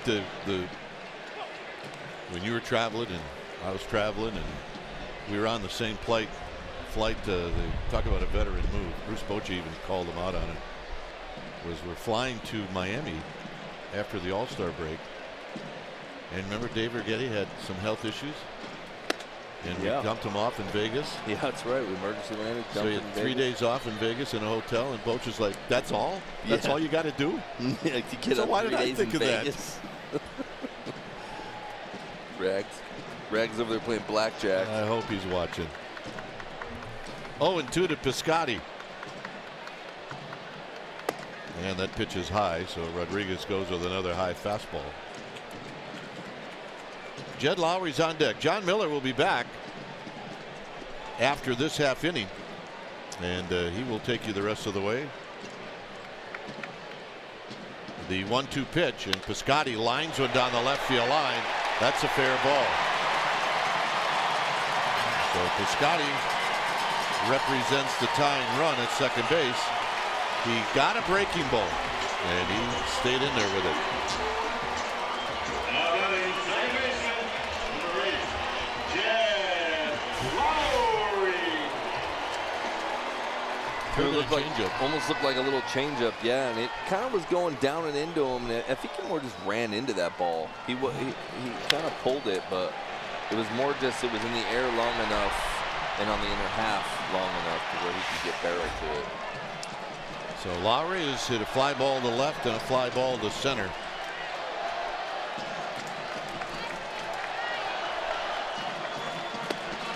And he takes a high strike, and it's 0-1. See, that's one of my biggest issues with some of the hitters today is they take a pitch like that's belt high down the middle, and they look at the umpire like he's crazy that he called it a strike. That ball can be hit a mile.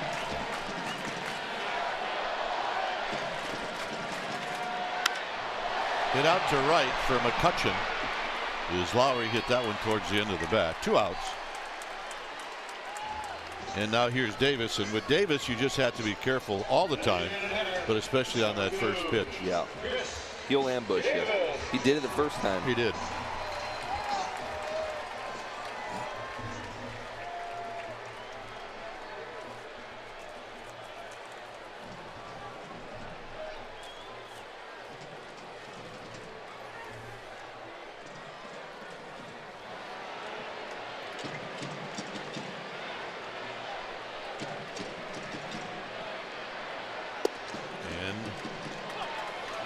Starts him off with not a fastball, and it's 0-1.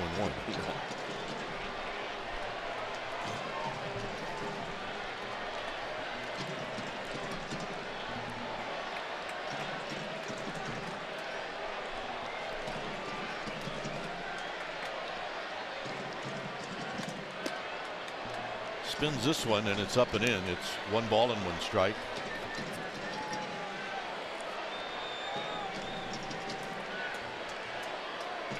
There are 6 hits in the game, 3 for each team.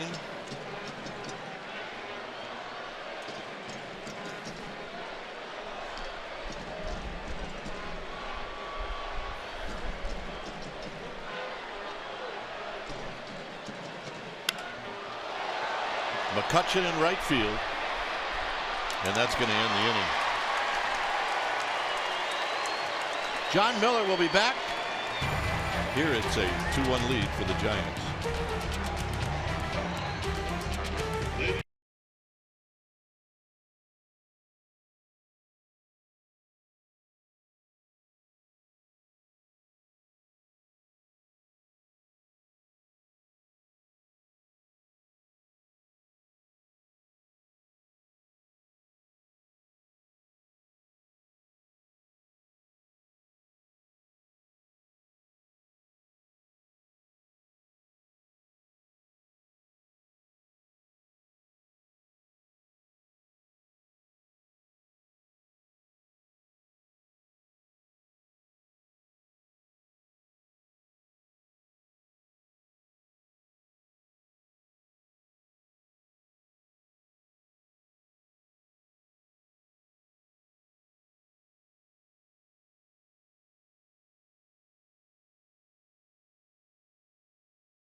Great Clips wants you to love your haircut.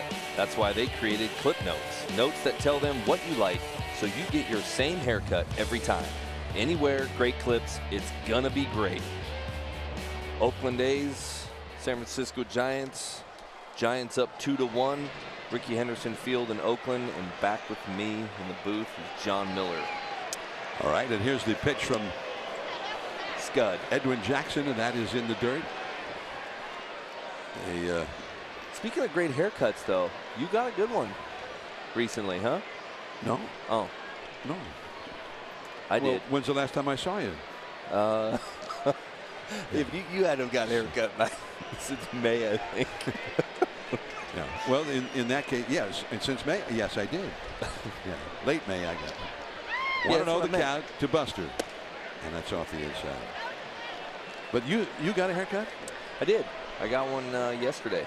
I got up in the morning, and my wife looked at me and said, "Are you flying out tomorrow?" I said, "Yeah." She's like, "You're going to need to go get a haircut." I was like, "Yes, ma'am." Buster chases. 2-0 count, and threw him a good hard slider.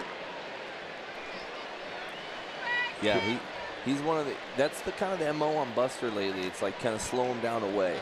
You know, they're just slowing him down away, seeing if he can stay on his legs. Center field. Fowler on the warning track. Hit pretty well by Buster. Grant Brisbee and Therese Vignal bring you a fresh take on the game and the season on Giants Outsiders at NBC Sports Bay Area. After postgame live on every 7 p.m. night game broadcast at NBC Sports Bay Area. Check it out. That last out by Buster, another one of those outs I was talking about. The hitters aren't going to necessarily be all that upset all the time about it. He kept his hands, he pulled his hands in good, drove that ball. I mean, that's a good swing by Buster, and it's a good thing to see because he's having healthier swings. Looks like he's staying on his legs a little bit better. So it's a positive for the Giants. Pablo Sandoval, Buster back in the dugout. Pablo has walked and grounded into a force play. 1 ball and no strikes to count. The Oakland bullpen is busy. And the count is 2-0. Curveball missing. Ex-Giant warming up down there. A former bullpen mate of yours. Yep. Yusmeiro Petit. He was an excellent Giant. He was awesome. You look at all the different things that happened to help the Giants win the World Series in 2014. Pablo high in the air, deep to right, has a chance. Adios, pelota! And that is a big fly for Pablo.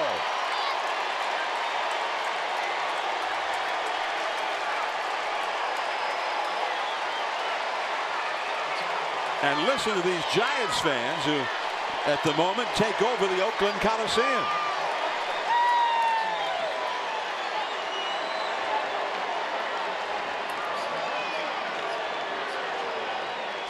Here's that last pitch from Edwin.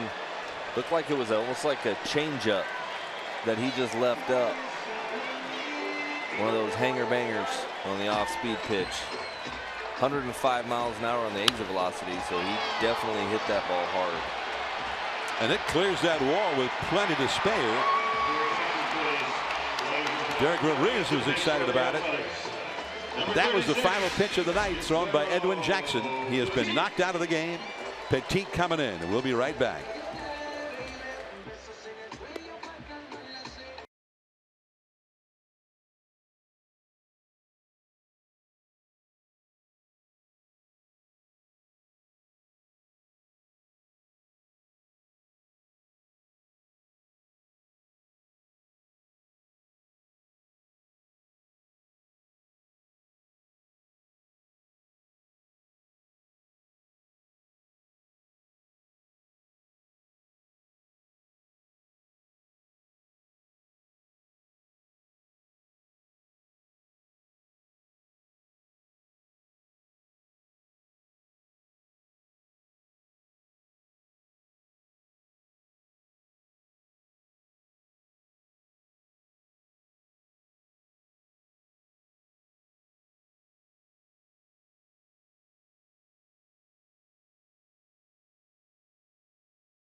Yusmeiro Petit in from the Oakland bullpen to face Giants rookie Ryder Jones.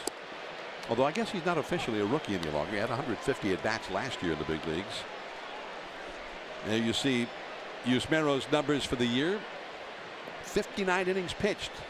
Not many bullpens have somebody who's already thrown 59 innings. Big swing there by Jones and a foul back. Kind of his deal there, though, man. He's always been a guy that's been able to give teams starts, long appearances out of the bullpen, and he throws a lot of innings, and he does it and he stays healthy, and that's an important thing for teams to see. If you can do that, if you can give your manager 60 innings in the first half and stay healthy, you're always going to have a job somewhere. You got the overshift on for Ryder Jones, who homered his last time up, and that is in there. An 0-2 pitch, and took it. Strike 3 call. And that ball was right down the middle. I don't think Ryder was looking for an 0-2 fastball right there. Unfortunately.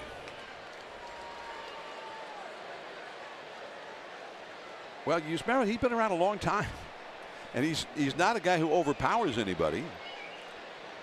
And I think it's how he throws. Guys would always say he throws the invisible. He throws that ball right there, and you just swing and miss it. I don't know if how it comes out of his shirt or because he's got that kind of that push delivery, but it's definitely comes right over out of the ear right there and almost explodes. And I think it just has good giddy up right at the end. It jumps on hitters almost, and it's by him before they can react to it.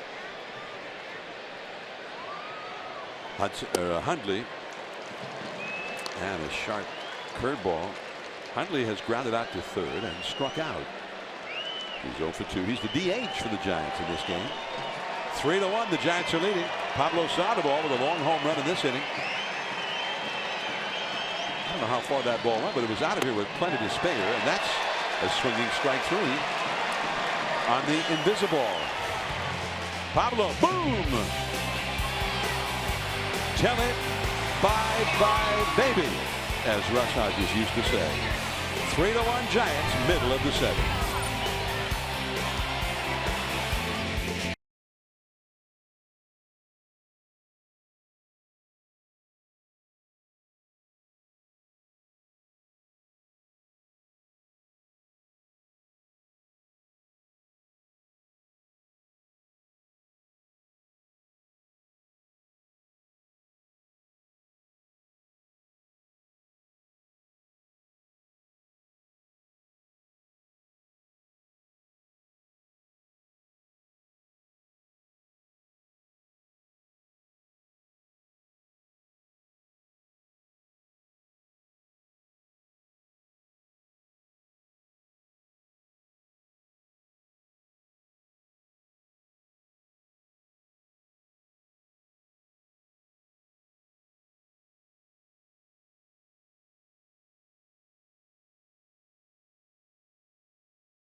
Toyota, let's go places. 49 years ago today, Apollo 11 landed on the moon, and the first man ever to walk on the moon. Now, 5 years before that, during batting practice, Gaylord Perry was taking some BP, and Harry Jupiter, writer for the Examiner, asked Alvin Dark if he thought Gaylord would be a guy who hit some home runs in the big leagues.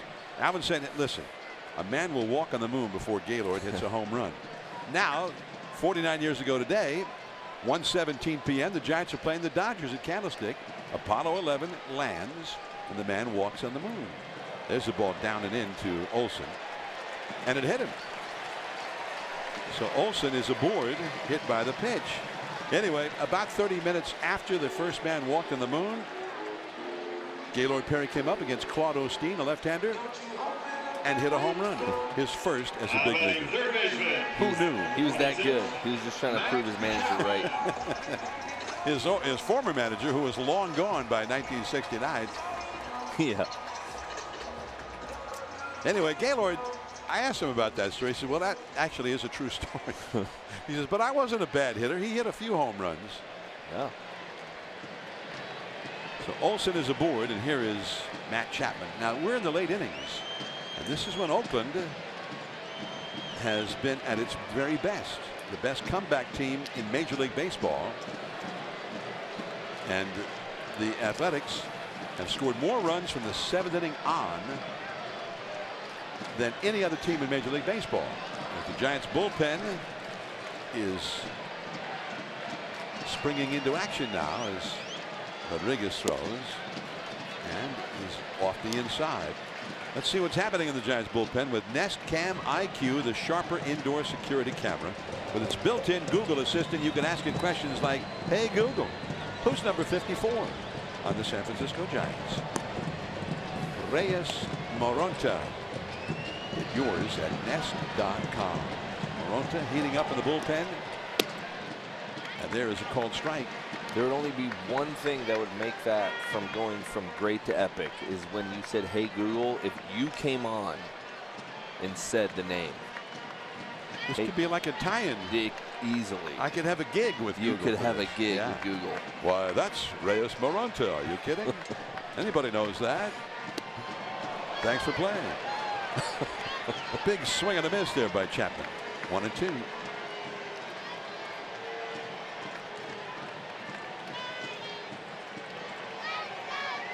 Chapman has been hit by a pitch, and he is flied out to shallow right center. The Athletics have 3 hits against Rodriguez. That's a foul ball out of play.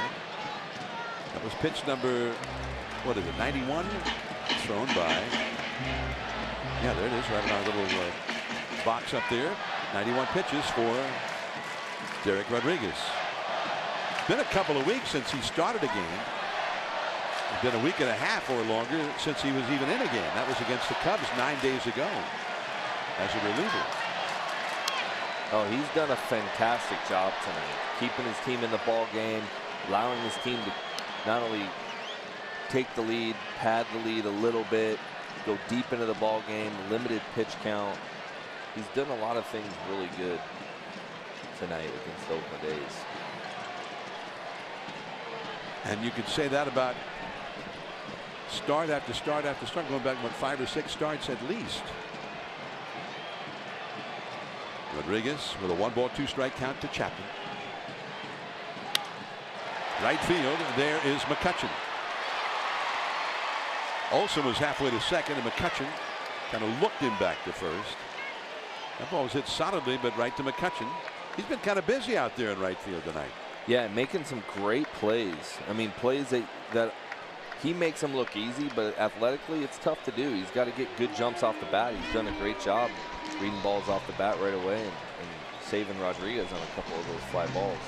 Well, Bruce Bochy's coming out, and that is going to be a night for Derek Rodriguez, and he gave a salute to the plate umpire there. Yeah. Pat Holberg. It's a veteran move there too. 3-1 Giants. Runner at first, 1 out. We'll be right back.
Interleague matchup, and here is Reyes Moronta, center stage with a runner at first, 1 out, and Mark Canha at the plate.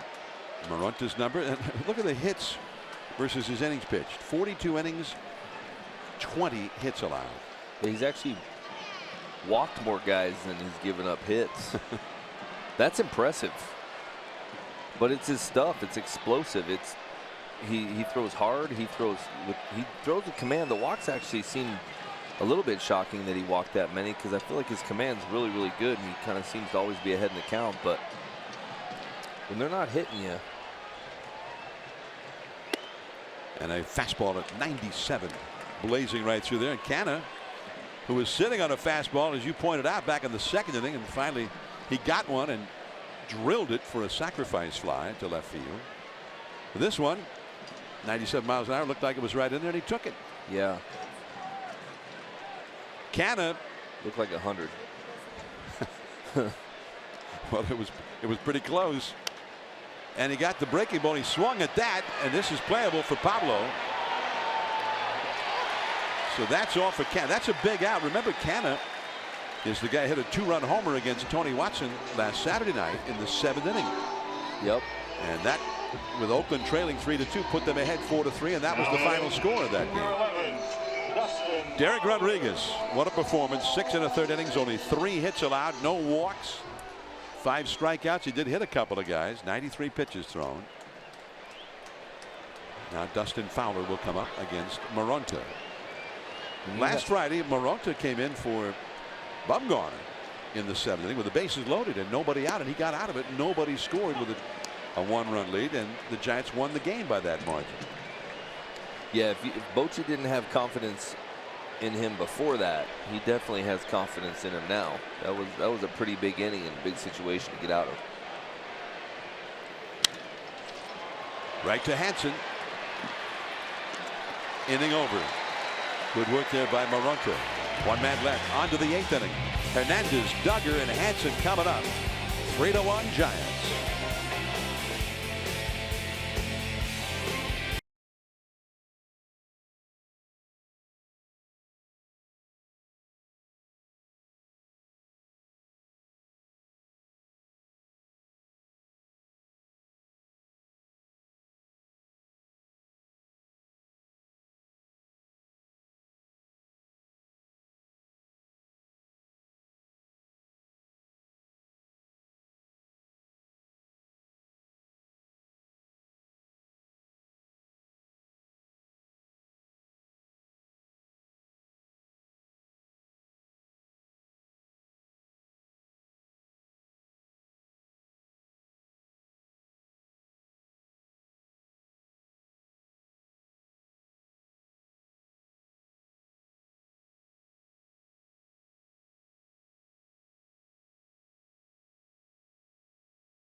Xfinity.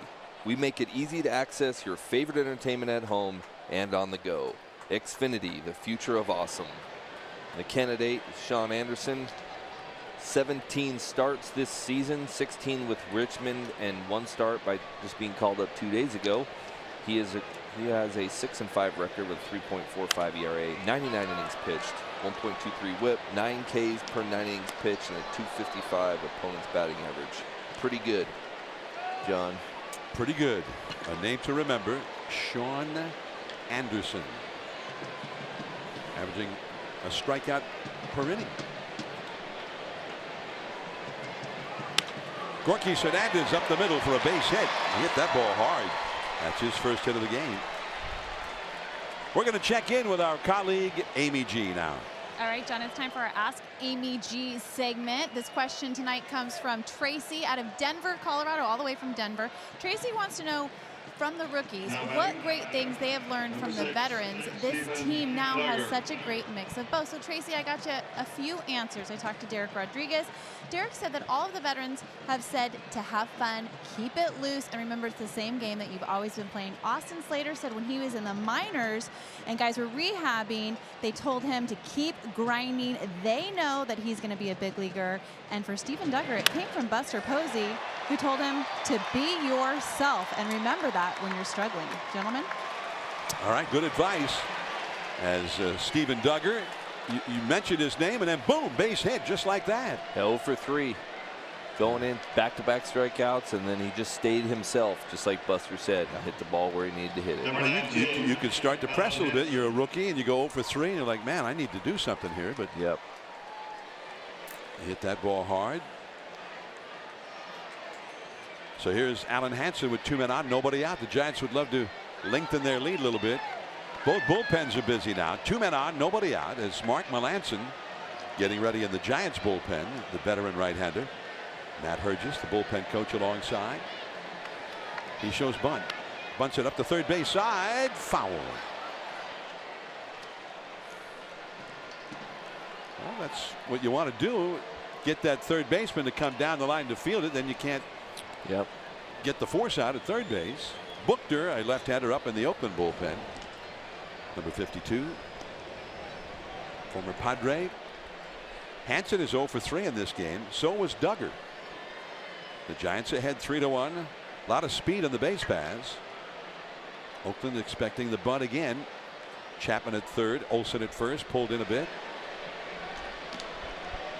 All the infielders on the move here. If he bunts it, he squares and takes 1-1.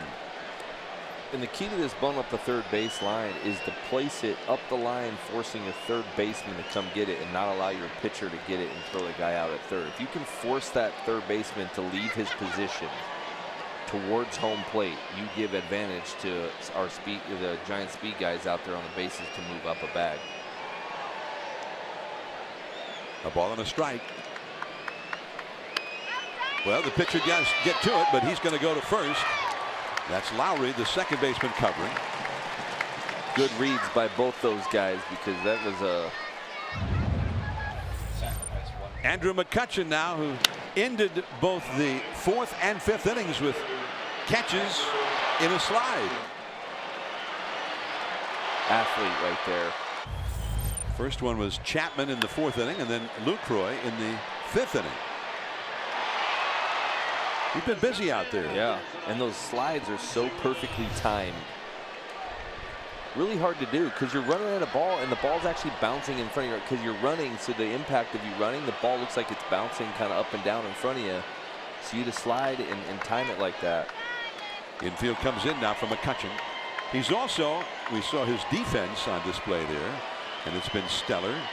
He also got a big hit for the Giants. They had not had a hit in the 4th inning.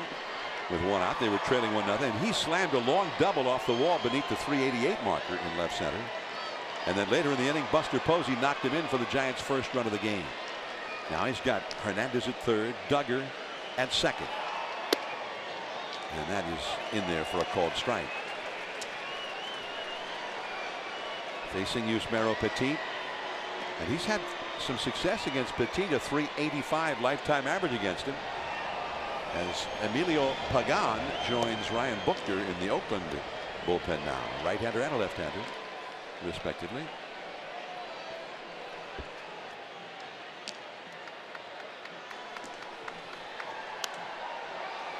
Out of play off to the right.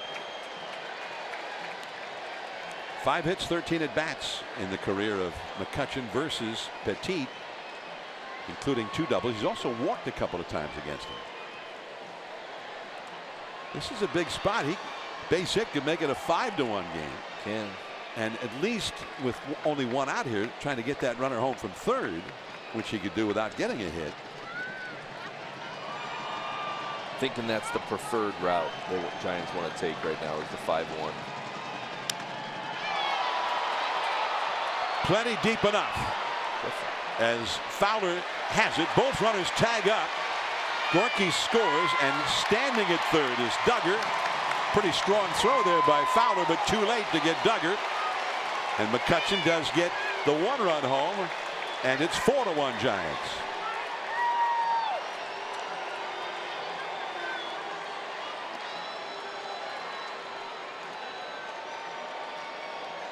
So 2 singles, and then the sacrifice bunt, and then the sacrifice fly. They manufacture a run. And now Buchter, the lefty, is going to be brought in to face the left-handed hitting Brandon Crawford. The sacrifice bunt by Hansen. Borges Hernandez scoring on the fly ball.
Here in Oakland, and there is Ryan Buchter, the former Padre. We remember him for a few years with the Padres. He's tough.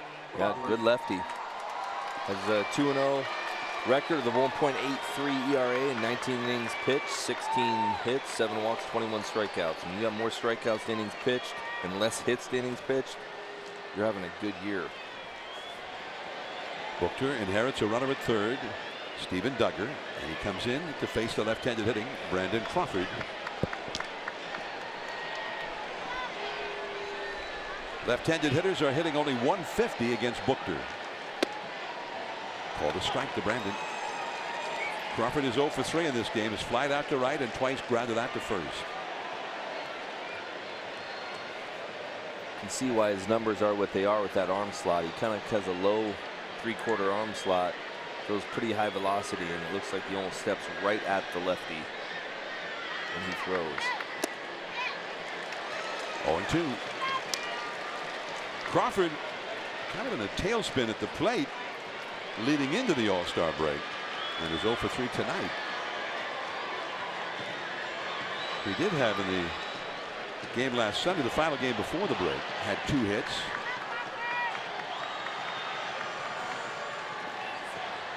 One and 2 blocked in the dirt by Lucroy.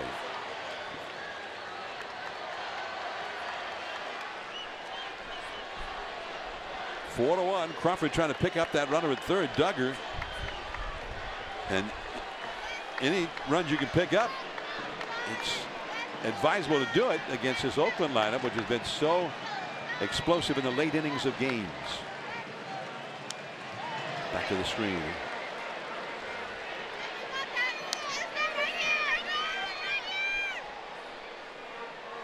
Crawford only 6 hits in his last 46 at bats, including tonight over the last 14 games. He had been so hot in the months of May and June. He was hitting everything. Balls were falling. Bloopers were falling. Balls were going over the fence.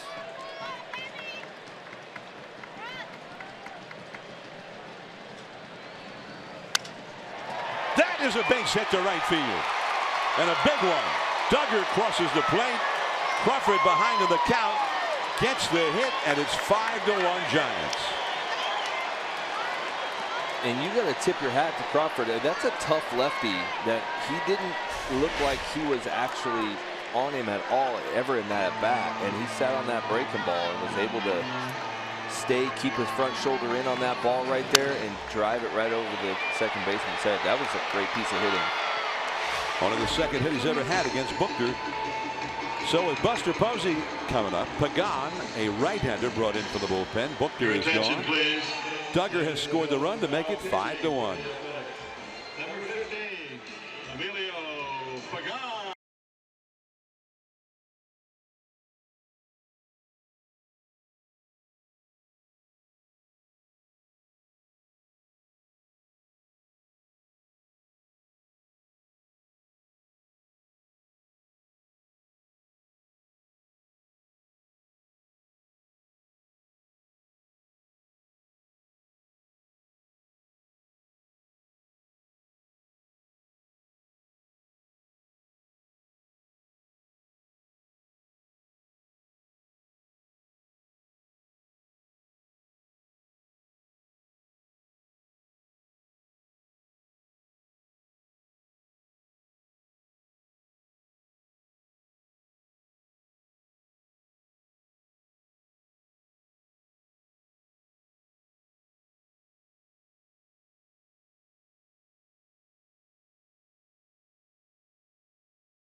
Buster Posey.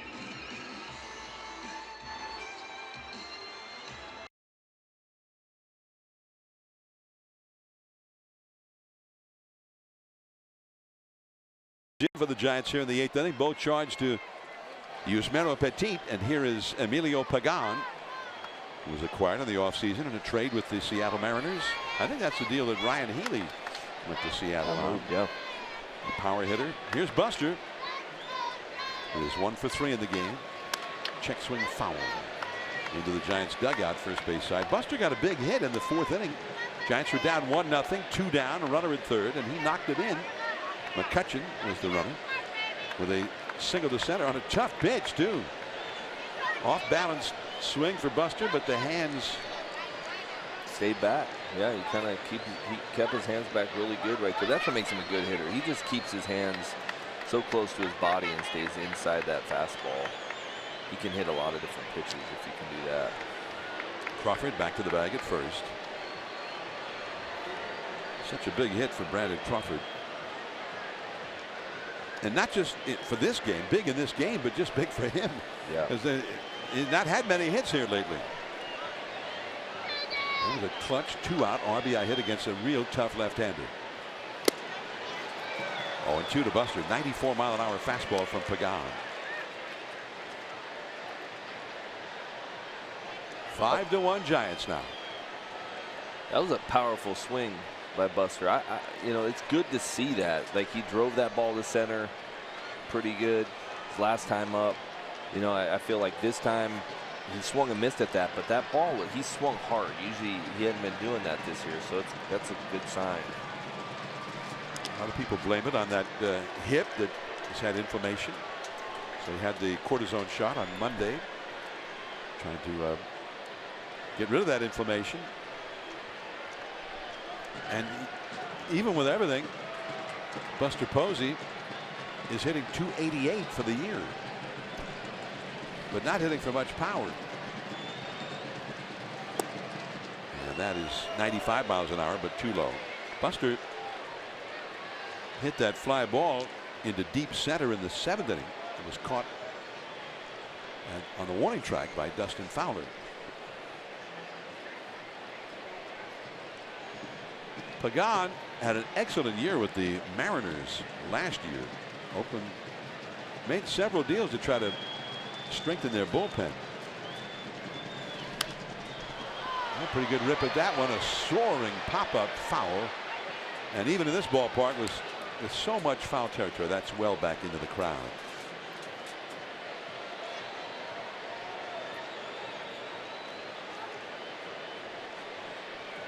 Buster made the National League All-Star team, but he withdrew so as to try to get more healthy for the second half run. Crawford at first, 2 down. In the dirt, blocked by Lucroy. Crawford has to hold on. Now it's 2-2. There is a rumor out there now that the Athletics are talking to the Mets about the guy who's been their closer for a while, Juris Familia. Yep. They're trying to. They got three really good guys down there right now, but obviously they're looking for a fourth. That'd be three closer type arms down there coming in for you. Yeah, power pitchers. That's a bouncer foul. 95-mile-an-hour heater. 2-2 to Buster Posey. But if you're looking at your division and you're looking at the Mariners and you're looking at the Houston Astros, you're gonna need a back end of the bullpen, because those. I mean, Astros is they're such a powerful hitting team that they can hit they can hit so many homers. They can score in so many different ways. You're going to need a back end that can handle that kind of offense when they're in your division and you're trying to win it. Seattle is a very strong offense too. Another big rip by Buster and a foul straight back to the screen. That Seattle team is the one that Oakland is trailing for the second and final wild card spot right now, with only 3 games back of the Mariners for that second wild card. They're 8 games back of Houston for the division lead. The Yankees at the moment would be the other wild card team. And now it's 3-2 to Buster Posey. Oakland is 8 games behind the Yankees. So the best route to the postseason for the A's is to overtake Seattle. So, and they're right there, only 3 games behind them. Yeah, I'm sure they look at that too. They look at, okay, what's our best Seattle? Okay, how do we feel like we should beat Seattle in the next 9 times we face them, or whatever they have left? And they're obviously feeling like they need to shore up that bullpen a little more. Shallow right, Piscotty in fair ground. But the Giants get 2 runs. Ortiz Hernandez single, Duggar single, then McCutchen hit the sacrifice fly, and then Crawford the 2-out RBI single. 2-run score, 5-1 Giants.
At 6, with pregame live beginning at 5 for game 2 of this series. Madison Bumgarner will go for the Giants against Trevor Cahill. We'll be back with you on NBC Bay Area and the Giants Television Network 1 week from tonight, next Friday, July 27th at 7 from AT&T Park for the Giants and the Brewers. 5-1 Giants as we go to the last of the 8th inning. A new pitcher has come on for the Giants, Mark Melanson. 0-0 with 2.40 ERA, 15 innings pitched, 14 hits, 4 walks, 11 strikeouts. He's looking healthier. Looks like his stuff's coming back, and he was brought in to be a big part of this bullpen, and he's still expected to be a big part of this bullpen. So nice to see him healthy again. Jonathan Lucroy leads off against him, who has struck out and flied out to shallow right. He was one of those guys who got victimized on the sliding catch by McCutcheon as he drills one right to Ryder Jones. One away. Bad luck there for Lucroy. Clobbered that ball, but right to Ryder Jones. Atom ball. The ball that, I don't know if it was a cutter. It looked like it might have been a cutter, and then just kind of backed up, went down and in. It wasn't where they were wanting to throw it, but like you said, it's an atom ball. It's not always how hard you hit it, it's where you hit it. If I'm him, I'd just say, hey, that's what I was going for. I'm trying to hit it hard. That's all they're trying to do. They're trying to hit. They can't guess where it's going to land. Frustrating when it goes right to the guy sometimes, but for the pitcher, it's always a deep sigh of relief. Simeon 0 for 3 and struck out, flied to shallow right and popped up to short. One out, nobody on. The Giants ahead 5-1. 45,606 the paid crowd at the Coliseum tonight. Another big crowd expected tomorrow night. 6:05 start. Off the foot of Melanson and into left field. And Simeon keeps on going, and he's got a double.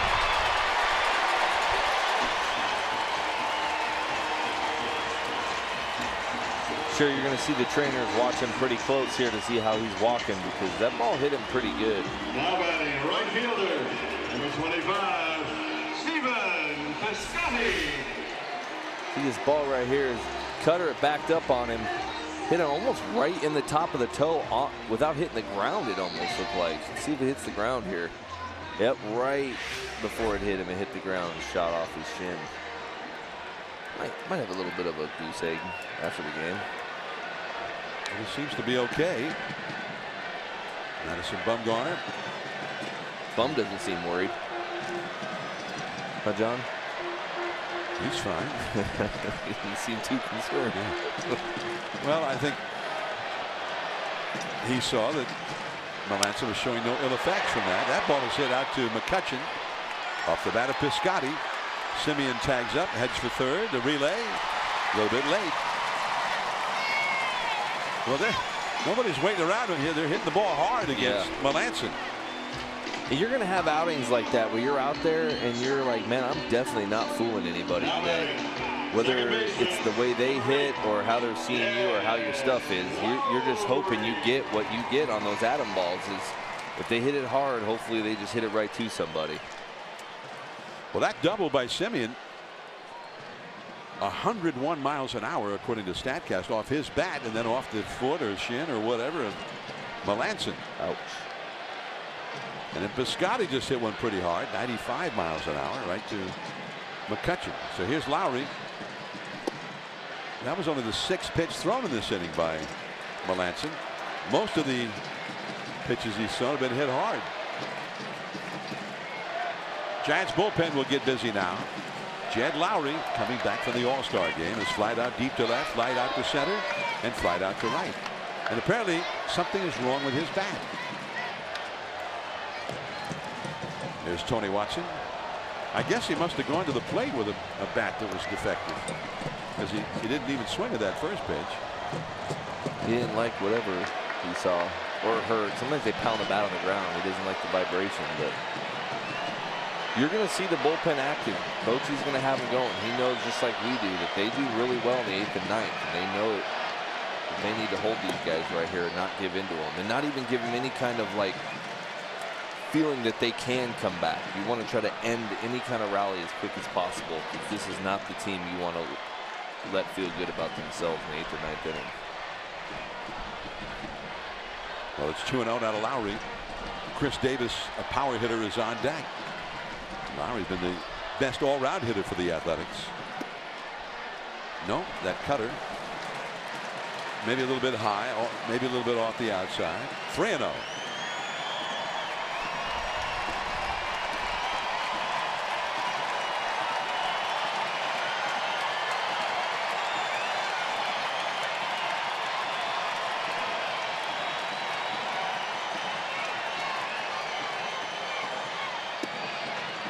In there for a strike.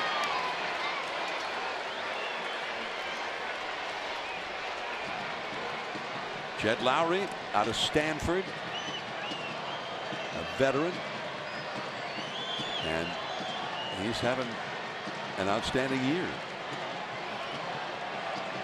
3-1 the count. Simeon at third with 2 down. No. Ball 4.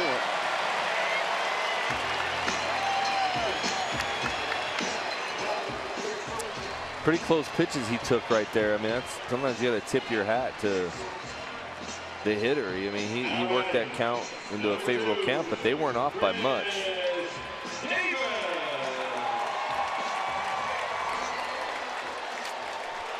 Well, that last one could have been called a strike. Yeah, I think there's a couple pitches in there that if he would have called those strikes, I don't think the hitter would have complained, really. So here's Chris Davis, one of the great power hitters in the American League. And that's a foul ball to the third base coach, Matt Williams. As always, the old Gold Glover grabbed that one cleanly. There he is, the former Giant, Matt Williams. And this big crowd in Oakland, the Athletic fans comes alive now. Simeon at third, Lowry at first. Davis, 43 homers last year and 42 homers the year before. He's hit 21 this year. And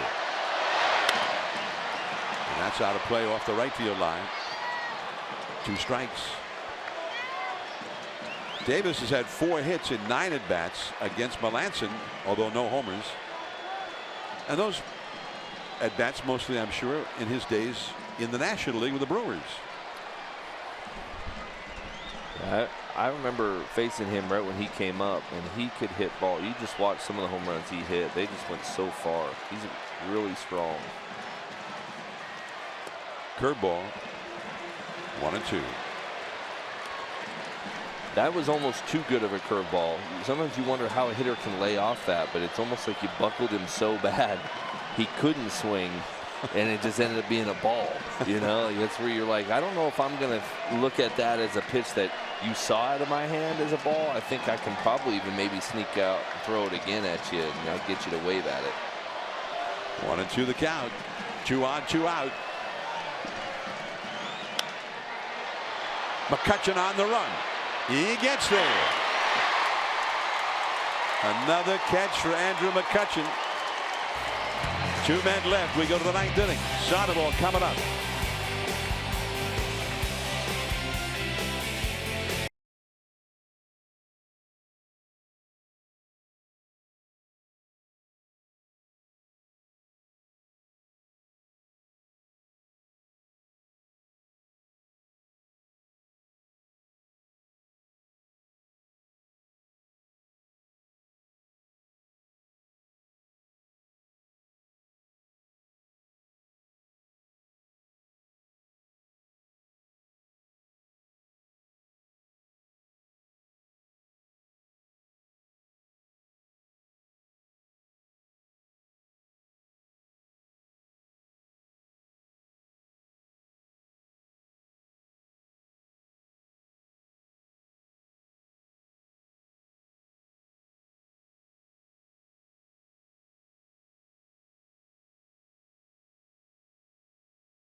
The 10th weekend celebration honoring Barry Bonds, and there's a special event package that night that'll get you a statuette commemorating Barry's 35 splash hits at AT&T Park, and the Rubber Chicken walk counter, as well as a ticket to see the Giants and the Pirates. This is a must-have for collectors of Bonds memorabilia. That's Friday, August the 10th.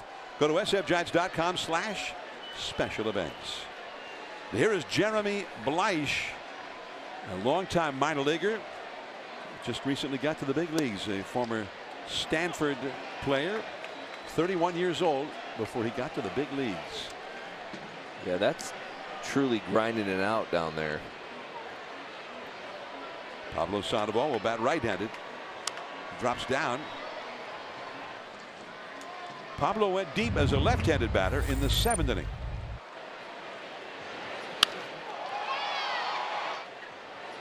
And he knew it right away.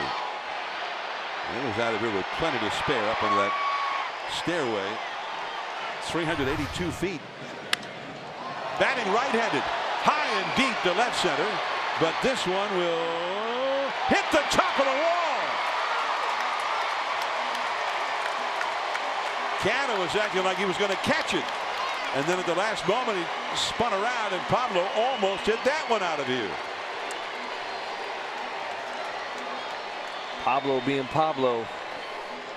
Man, it is good seeing him back to being confident in who he is at the plate. Stayed back pretty good right there. Took a ball that was hanging out over the plate and hit it a long way. That's that double height wall. That's a homer in a lot of ballparks. So here now is Ryder Jones, who hit a home run earlier in this game.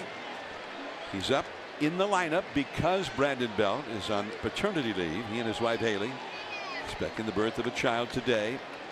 Ryder Jones with the score tied at 1 in the 5th inning hit a screamer down the right field line. We knew it was gone. Was it going to be fair or foul? And it hit the foul pole. It answered the question itself. 1-1. Bleish to Ryder Jones here. Then you've got the Hundley, Hernandez, couple of righties to follow, and Oakland's got a right-hander up in its bullpen now.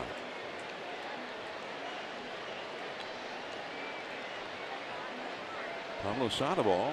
Nice to see Pablo hit one well right-handed. His second double right-handed.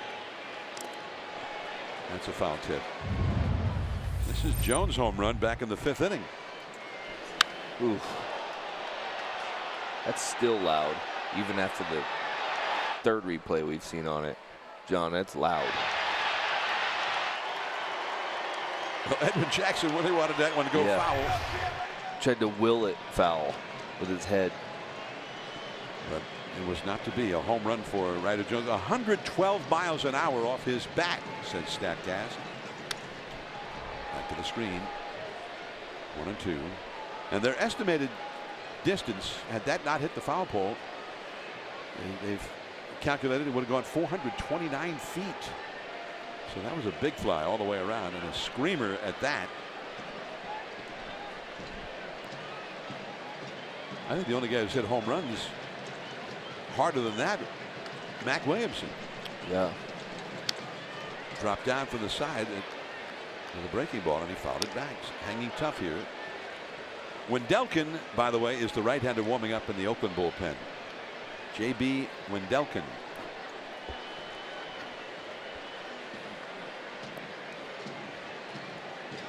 Ryder Jones, 1 for 3, struck out in the 2nd inning, struck out in the 7th inning, but in between he hit that sizzling home run, and he strikes out here. So 1 away. There is Wendelken up in the bullpen with Marcus Jensen, the bullpen coach, alongside. And here comes Bob Melvin with the couple of right-handers coming up. Melvin is going to bring in his right-hander from the bullpen. Sandoval with a long double to lead off the inning is at second with 1 out. Hundley coming up, then Gorkis Hernandez, and we'll be back.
in the first half of the ninth inning, and there is J.B. Wendelken on the pitch for the Athletics with one out and a runner at second.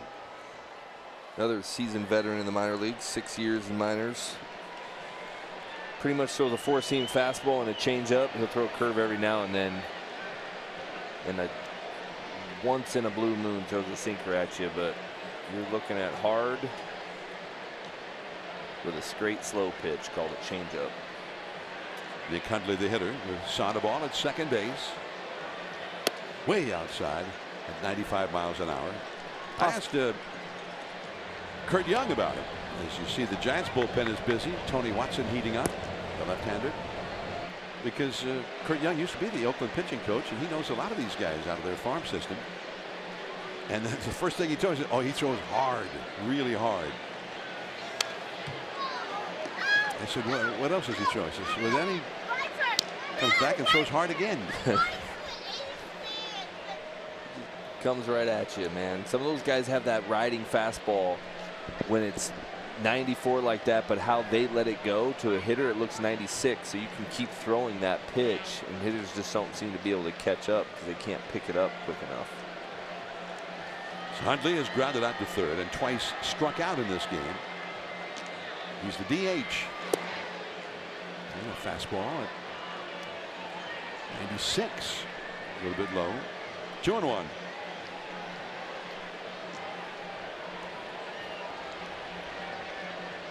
Sandoval led off the inning with a double off the top of the wall out there in deep left center. And another hard one. That's low. 3-1. I'm assuming the 2017 Israel team, baseball team, were pretty good in the bullpen. Considering the last two guys that have pitched were both on that team. In the World Baseball Classic. Yeah.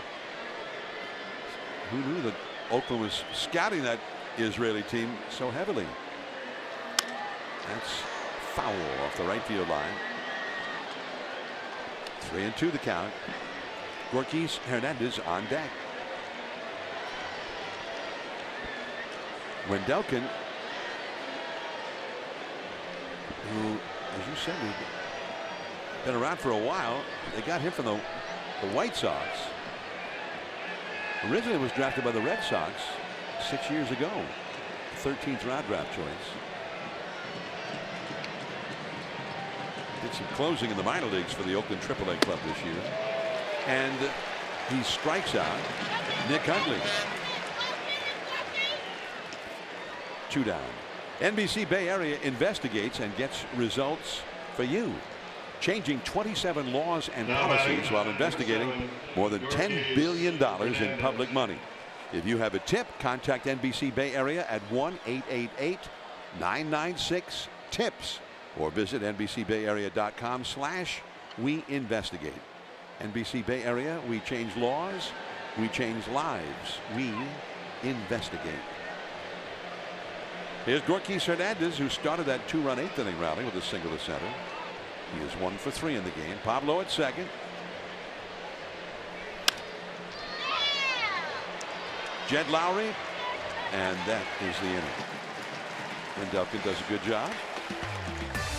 5-1 Giants. Matt Olson will be coming up. Watson coming in.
5-1 here in Oakland as Tony Watson comes in for the Giants. Good left-hander, been a good left-hander for a while now, especially for the Giants. 2.08 ERA, 43 innings pitched on the year. Really good first half. And he blows a fastball right by the slugger, Matt Olson, who has flied out deep to center, struck out looking, and been hit by a pitch. Watson was not himself last Saturday. He came on in the 7th inning, and he was not that sharp. Gave up the 2-run homer to Canna and got the loss in that game. Sometimes when you're used as much as he's been used, especially the month of June, July, you start to get tired, and with his arm slot, you can leak balls over the middle of the plate, and your deception goes away. These 4 games, or these 4 days off the All-Star break are probably good for him. Let his arm recover, bounce back. Ooh, that's a beauty. A slider for a called strike 2. Pat Holberg is in no hurry when he give you that signal. And I was, at first I thought, well, where's he's calling that a ball? What? But no, he called it a strike. Dodgers won in Milwaukee on the out-of-town scoreboard, 6-4. And that is strike 3 call. Fastball at 93 miles an hour. And Olson is not too happy with Holberg. He didn't like several of the pitches called on him today's game, but that ball's a strike. He might be setting up away, but that ball comes right back over the plate. Sometimes when you're looking away like that, yeah, that ball's right there on the. It was even in the strike zone. It was not a bad pitch. Sometimes when you're looking away and you're diving away, that ball looks further in than what it is. And there's a called strike to Chapman with a changeup. Chapman has been hit by a pitch, flied out to shallow right center, a sliding catch made by McCutchen, and he is lined out to right.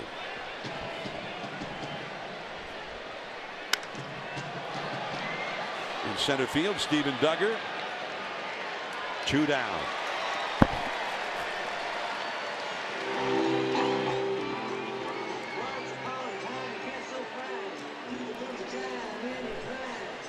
By the way, I'm just thinking about McCutchen. He did not have any fly balls hit to him the first 3 innings.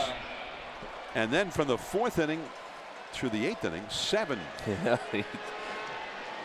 Well, they knew they needed to break him in easy. You know, he's a little older too, coming off the All-Star break. Let him get his legs loose before you make him run around out there. It's very considerate of the Athletics to wait like that.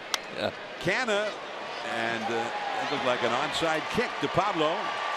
And the ball game is over. The Giants take game 1. Back of Derek Rodriguez, who gives the Giants a sensational start in game 1 of this series. A big weekend for the Giants, and they get off to a good beginning. It was, and it was a great start for Rodriguez. It gave him everything that Bochy and the Giants needed to have out of him tonight. And the Giants can start this series off up 1-0. A couple of home runs, Ryder Jones and Pablo Sandoval. And a big night for McCutchen, both offensively and defensively. We'll be back with more from Oakland